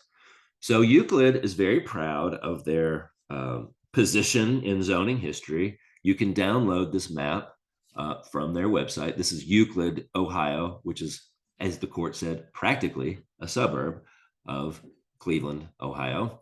And back before the color printer was readily available, we had to do zoning maps like this, right? Polka dots, right to left crisscrosses, left to right crisscrosses, big polka dots, tiny polka dots. But here we are. Zoom in, or next slide, I should say, Mr. Preston. And we see the Ambler Realty Company. Remember, when Ambler Realty purchased this property, it was not zoned. The zoning ordinance in Euclid was adopted after Ambler purchased this property. And so they claimed, hey, this is a Fifth Amendment taking. Yeah, we bought this probably thinking it was going to be all used industrially, but instead, now it's only partially available for industrial uses. And that's the U2, two-family duplex, U3 apartment house, and U6 industrial. And what this map shows us is many jurisdictions have adopted their zoning district boundaries to crisscross and bisect parcels. Well, if this gives you any comfort, we've been doing that for a long time, because poor Ambler Realty's company's parcel was split 3 ways. And I don't know how you build an apartment house in that narrow band, but that was one of Ambler's arguments. This is a Fifth Amendment taking. How in the world are we supposed to put duplexes on Euclid and with factories in the back? Next slide. Well, we know from the Fifth Amendment from a few slides ago, it prohibits, I should say, government from taking a property for a public use without just compensation. So here are the arguments. Again, Ambler saying this is an illegal taking. If you're going to take our property like this, and by take, I mean diminish its value, you got to compensate us. I think the records show that Ambler felt like before the zoning ordinance was enacted, the property was valued at like $2,500. These are 1921 or $20 that we're talking about. $2,500 an acre, and at least the residentially zoned tracts were now a fraction of that. Well, the court said in, again, Euclid v. Ambler Realty, that zoning was a proper police power. It was part of that health, safety, and welfare protection that is in the hands of every state to, and Ohio indeed did, bestow, if it wishes, upon its subunits. And Ohio had enabling legislation that allowed Euclid to do this. Furthermore, they said that zoning are just legislative acts, so long as there's a fairly debatable or rational basis to the legislation. And they said, the court, and here we're talking about the United States Supreme Court, said, yeah, it's a rational expectation that along Euclid, which is a major, and at the time, and maybe still, beautiful corridor, it should be residential. And it's rational that against the railroad tracks up on the north side of the Ambler Realty property, it be zone industrial. That meets the rational basis, fairly debatable test. And that, my friends, is also the test that we use for rezonings. I put in that little parenthetical, including individual rezonings. Individual rezonings, provided they're not a spot, we'll talk more about that in a minute, provided they're not a spot zoning, are given the same fairly debatable rational basis application. What does that mean? Before we go to the next slide, the judiciary, maybe this goes back to our slide with regards to the General Assembly. We have 3 branches of government, right? 1, legislative, political, 2, executive, political. Political is another word of legislative, right? They pass or enforce legislation. The purpose of the 3rd branch of government is in part to act as a counterweight to those 2 branches. And when the court, the Supreme Court and Tennessee courts as well, say that something is a legislative act, what they're really saying is, this is none of our business. We are the judicial branch.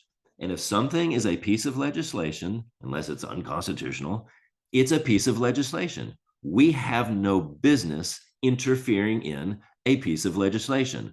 Rezoning, downzoning, upzoning, whatever you want to call it, a person's property, either at their behest or against their will, is a legislative act. We do not want to see it. We do not care. Now, I am emphasizing this because every other zoning tool that y'all have at your disposal is not a legislative act, whether it's a variance, whether it's a plan development, whether it's a conditional or special use permit, whether it's a subdivision. Those are quasi-judicial acts. And quasi-judicial acts, as the name indicates, are seen by the judiciary as lower body, acts of a lower body. And so that is a whole different can of worms. They're not going to be so deferential to those decisions, right? Because those decisions they see as being made by a lower court. And this kind of goes back to our open meetings rule. Not only should you be careful about talking with one another as planning commissioners, but you should also be careful when an applicant lobbies you. I'll just put it that way. Because when they're lobbying you, there's no law, by the way, against ex parte communication in Tennessee. There's nothing prohibiting an applicant or an opposer from reaching out and discussing a particular case with a planning commissioner or board of zoning appeals member. However, you need to keep in mind that that'll be part of the record. Let's say if this is on appeal, it goes to Chancery Court, for instance, the chancellor is going to say, oh, wow, there's evidence of ex parte communication. That's not enough to, overturn the decision. But number one, they're going to want to know what the nature of that ex parte communication is. So here again, as a volunteer planning commissioner, now you're doing all this extra work dealing with court and going to court, which I'm sure is not very pleasant. But number two, they're going to say, you're a judge. You're a quasi-judge, I guess. You're a quasi-judicial body, so you're a quasi-judge, but you're still a judge. So one thing to keep in mind is if you've ever dealt with a court and dealing with a judge, it would probably be inconceivable to you, whether you're getting a divorce or you're fighting for child support or you're fighting your neighbor over a property line dispute. You can imagine, even if you're not a lawyer, it's pretty inconceivable to reach out to the judge and say, hey, judge, this is my side of the story. I don't know if my lawyer is really communicating it effectively. Right, that's inconceivable. Well, so think about that as you sit on these quasi-judicial bodies that are making quasi-judicial decisions. Next slide. Euclid was based on the concept. Okay, so the Supreme Court also said, hey, zoning didn't just not materialize out of the thin blue sky. It was based upon this long, 1,000-year old concept of nuisance, right? Nuisance abatement is based upon the quiet enjoyment of your property. What zoning did was it removed the requirement for every property owner to file a nuisance claim against his or her neighbor and really placed the onus on the government. The government effectively through zoning, has replaced the nuisance lawsuit. It's not to say we still don't have nuisance lawsuits, but we used to have a whole lot more before zoning came into being. Next slide.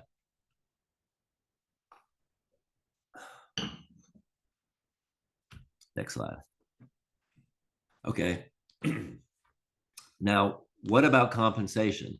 We talked about that if a taking is discovered, then we need to compensate the landowner. Either compensate the landowner or not enforce the regulation, right? There's two choices. Next slide.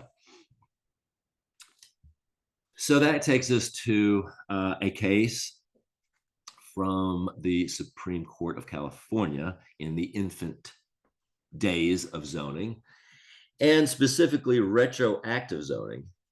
And here in this particular case, Los Angeles hasn't annexed in a while. In fact, most states don't really allow annexation. I think there's maybe 4 or 5 that still make annexation pretty easy. But in 1927, it was still pretty easy to annex in California. City of Los Angeles annexed the Mar Vista district, in which there were 4 sanitariums. Sanitariums were kind of a overarching term that basically were residential hospitals that enabled you to get better from whatever ailed you. They're usually in the country, which I guess Mar Vista was in the 1920s. So what the Los Angeles ordinance said, you could not erect or maintain or operate a sanitarium. So it was viewed as a zoning ordinance with retroactive effect. It's very unusual to wrap your head around that, because usually when we amend our zoning ordinance, whether through text or through the map, we usually say, okay, we're not going to apply this to those uses that existed before this regulation went into effect. They're going to be non-conformities, non-conforming buildings or non-conforming uses. Well, Los Angeles didn't, they weren't satisfied with that. They wanted to be a little aggressive, and they wanted these things to be closed down ASAP. You cannot operate a sanitarium. The Supreme Court of California ruled that this did completely destroy the value of the property. These were built for a specific purpose. And they found that, you know, trying to retrofit these buildings to something else was impractical. Tearing them down was impractical, and that they would require compensation. So again, what does that trigger for Los Angeles in this particular case? Well, we either compensate these 4 sanitariums or we don't enforce the law. And quite frankly, it's usually the latter. Interestingly enough, Tennessee, of all places, and I guess it's been 40 minutes, I haven't mentioned this. Tennessee, of the 50 states, is one of the, if not the most respectful of private property rights. And if zoning is an exercise in weighing the rights of the larger community with the rights of a private property owner, Tennessee would be on one end of how that is weighted versus, let's say, Vermont. I say that because, very curiously, Clarksville annexed and downzoned a piece of property about 20-something years ago. And like Los Angeles, they said, hey, this was an auto salvage yard that they annexed. They said auto salvage yards have to be, cease their business. I think it was like 6 months from the period or from the time they are downzoned, or in this case, zoned within the municipality. Reeves versus Clarksville is the particular case. The Court of Appeal said cities in Tennessee can retroactively zone, but going back to Jones v. City of Los Angeles, they have to provide an amortization period, which is tied specifically to the use you want to retroactively zone. Okay, what is the amortization period on an auto salvage yard? You look at what were the capital costs related to constructing that auto salvage yard. Probably pretty minimal. What if you want to downzone a 100-story building, right? The 100-story office building is erected, you annex it, you downzone it to single-family residential. What is going to be the amortization period on that? I don't know, 200 years, right? So you have to provide an amortization period that has to expire before you can apply that retroactive zoning. Next slide. But interesting case in Tennessee. Nolan, we talked about exactions. So we'll go through this pretty quickly. There's a few terms that we need to remember. So in the Nolan case, the Nolans, Mr. and Ms. Nolan, wanted to reconstruct their seaside bungalow. This is on the Pacific Coast Highway, which, as you may know, is no longer traversable its full length because we have some mudslides interfering with that. But next slide. The Nolans didn't have that problem. They wanted to rebuild their house. The juris, as many of you know, when you go apply for a permit, or whether it's a building permit or a zoning permit, and the word Pacific is misspelled here, how embarrassing. There will be all kinds of agencies that opine upon your permit. One of those that opined on the Nolan's permit was called the California Coastal Commission, which said, you know what? Property lines in California are related to the high tide. And when the high tide comes through, we need to allow people to traverse the beach without going through people's property. So the California Coastal Commission told the building official for the Nolan's property, hey, we want this exaction. And that this was an easement.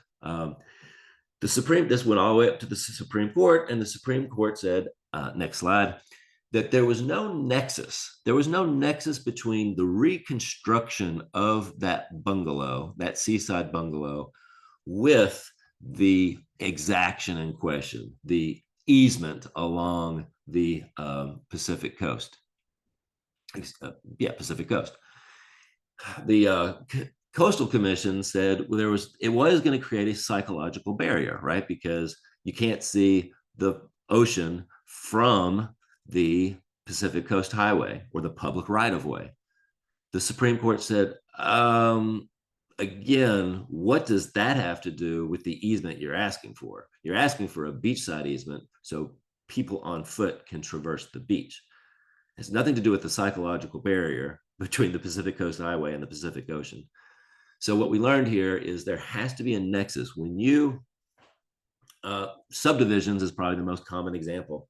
When you review a subdivision and you're asking for a dedication and maybe an improvement along the highway that subdivision faces, you have to prove the nexus test.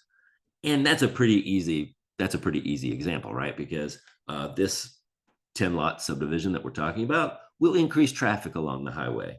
And that increase needs to be addressed with this widening of the highway, at least to the area of the highway adjacent to the subdivision.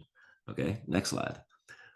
Well, so we bebopped along with the Nolan test under our belt, and the Dolans, I love when these cases rhyme with each other, because the Nolan-Dolan test sounds a lot better than, I don't know, the Nolan-Smith test.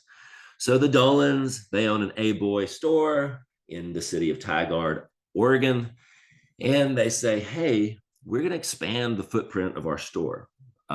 We need a permit for that. And the city of Tigard says, sure, we're going to condition that permit on these two exactions.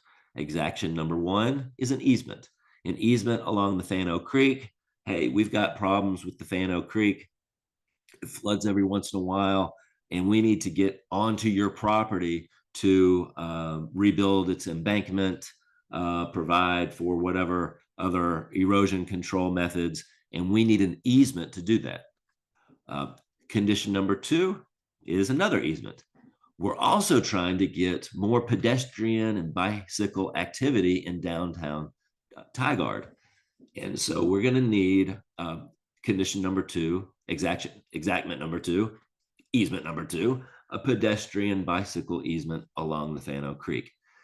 Well, this image is probably a gross simplification of what that looked like, but the Tigards were like, these easements are going to take up a substantial portion of our property, making it impossible for us to expand our store. In fact, we can't even, if we had these easements, we couldn't even keep our existing small store in place. So we went to the Supreme Court again. And in that case, the Dolan versus Tigard case, the court said, okay, let's look at the nexus test, the Nolan nexus test. Is there a nexus between expanding the footprint of this building and the Fano Creek drainage easement? Easement number one, condition number one. Yes, there is a nexus, right? Because when you expand and increase the impervious surface of a property, there's going to be more sheet runoff, right? More rain that hits that pavement, hits that rooftop, and has to go somewhere into the Fano Creek, for instance. There's a nexus. Is there a nexus between the expansion of the store and easement condition exactment number two? Yeah, there's probably some customers to the A-Boy store that will go to the A-Boy store on foot and on bicycle. Sure. So there's probably a nexus there too. Check, check. But we, the Supreme Court, are going to introduce a new concept that those exactions must not only have a nexus between the permit being requested, but they must be roughly proportional. So next slide, we have the roughly proportional test. And in this case, and here we are, the expanded store with little Fano Creek to the side. Next slide. I've read almost all of this. Roughly proportional test. These were not roughly proportional. In other words, and this is kind of easy math, right? You could say the stormwater that's going to run off this new rooftop is probably a 0.1% increase in the water that comes to the Fano Creek. A 0.1% increase. Does that warrant a 25% easement on this person's property? And yeah, there's a nexus between this pedestrian easement and the increase in the building footprint, but probably 3% of the customers, notwithstanding the fact that this is downtown Tigard, 3% of the customers are going to come by foot or bike. So also does not warrant a gigantic easement. So this case introduced the roughly proportional test. Next slide. Next slide. But because we all shook hands, next slide, and made nice, we did, the city of Tigard, I should say, did place this in the sidewalk. So I think Tigard, like Euclid, realizes that once you hit a case that is named by lawyers and non-lawyers alike, you need to recognize it, because who else would ever have heard of the city of Tigard, Oregon? Next slide. Okay, next slide. Penn Central. This is a big test with the Fifth Amendment. Penn Central was a railroad created by the merger of the Pennsylvania Railroad and the New York Central Railroad. They had two terminals. They used to be two competing railroads. They raised the old Pennsylvania station to build Madison Square Garden. And so then they had one terminal left, which is all they really needed. But it was a misuse of property, in Penn Central's opinion. They wanted to erect this office building. They were zoned for, 60 stories, let's say, in New York. Well, because the same company tore down the Pennsylvania station just a few years ago, New York reacted and responded by passing what we would, in Tennessee call historic zoning, what Memphis calls landmarks, and what New York calls landmarks. And that is a way to preserve historic structures. Next slide.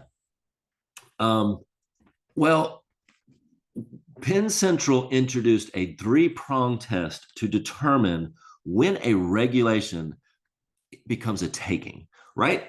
In this particular case, New York did not want to purchase or condemn through eminent domain the railroad terminal. They just wanted to preserve the railroad terminal. So this goes back to the concept of inverse condemnation, the concept where regulation can diminish the value of your property.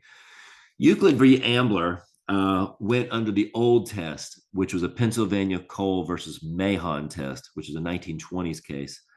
And the Supreme Court in that case said, well, a regulation becomes a Fifth Amendment taking when it goes too far. Well, the goes too far test was not very helpful to anybody. So it was replaced in the mid-70s with the Penn Central three-prong test. And in this three-prong test, to determine whether there's a Fifth Amendment taking in inverse condemnation situation, we look at A, the economic impact of the regulation, B, its interference with investment-backed expectations, and C, the character of the government action. It's kind of wonky. So let's apply it to the Grand Central Terminal. In this case, the economic impact was muted to some degree because the landmarks ordinance had an out.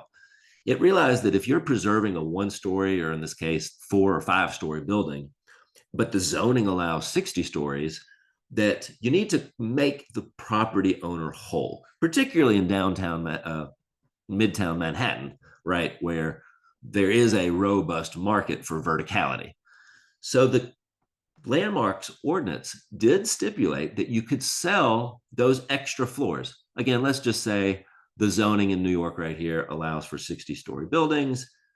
The terminal is only using 4. So the ordinance says, since we're making you keep this 4-story building and not have anything on top of it, because that detracts from its historic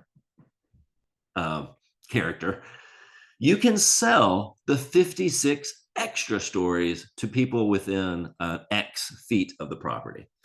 So on the 3-prong test articulated by the Supreme Court in Penn Central, the city of New York did pretty good because they compensated people in a way on the economic impact. Well, what were the investment-backed expectations? When the building was built, is it still fulfilling that original purpose? Well, in this case, it was built as a railroad terminal, and it's still being used as a railroad terminal. True, not as many people are taking trains as they did in 1907. And so the leases to the railroads, the other railroads, are down from where they were 70-something years ago. But there's still an interest being made there. So the investment-backed expectations, again, the city of New York did pretty good on that prong. And finally, the character of government action. The court said historic preservation met the rational basis test.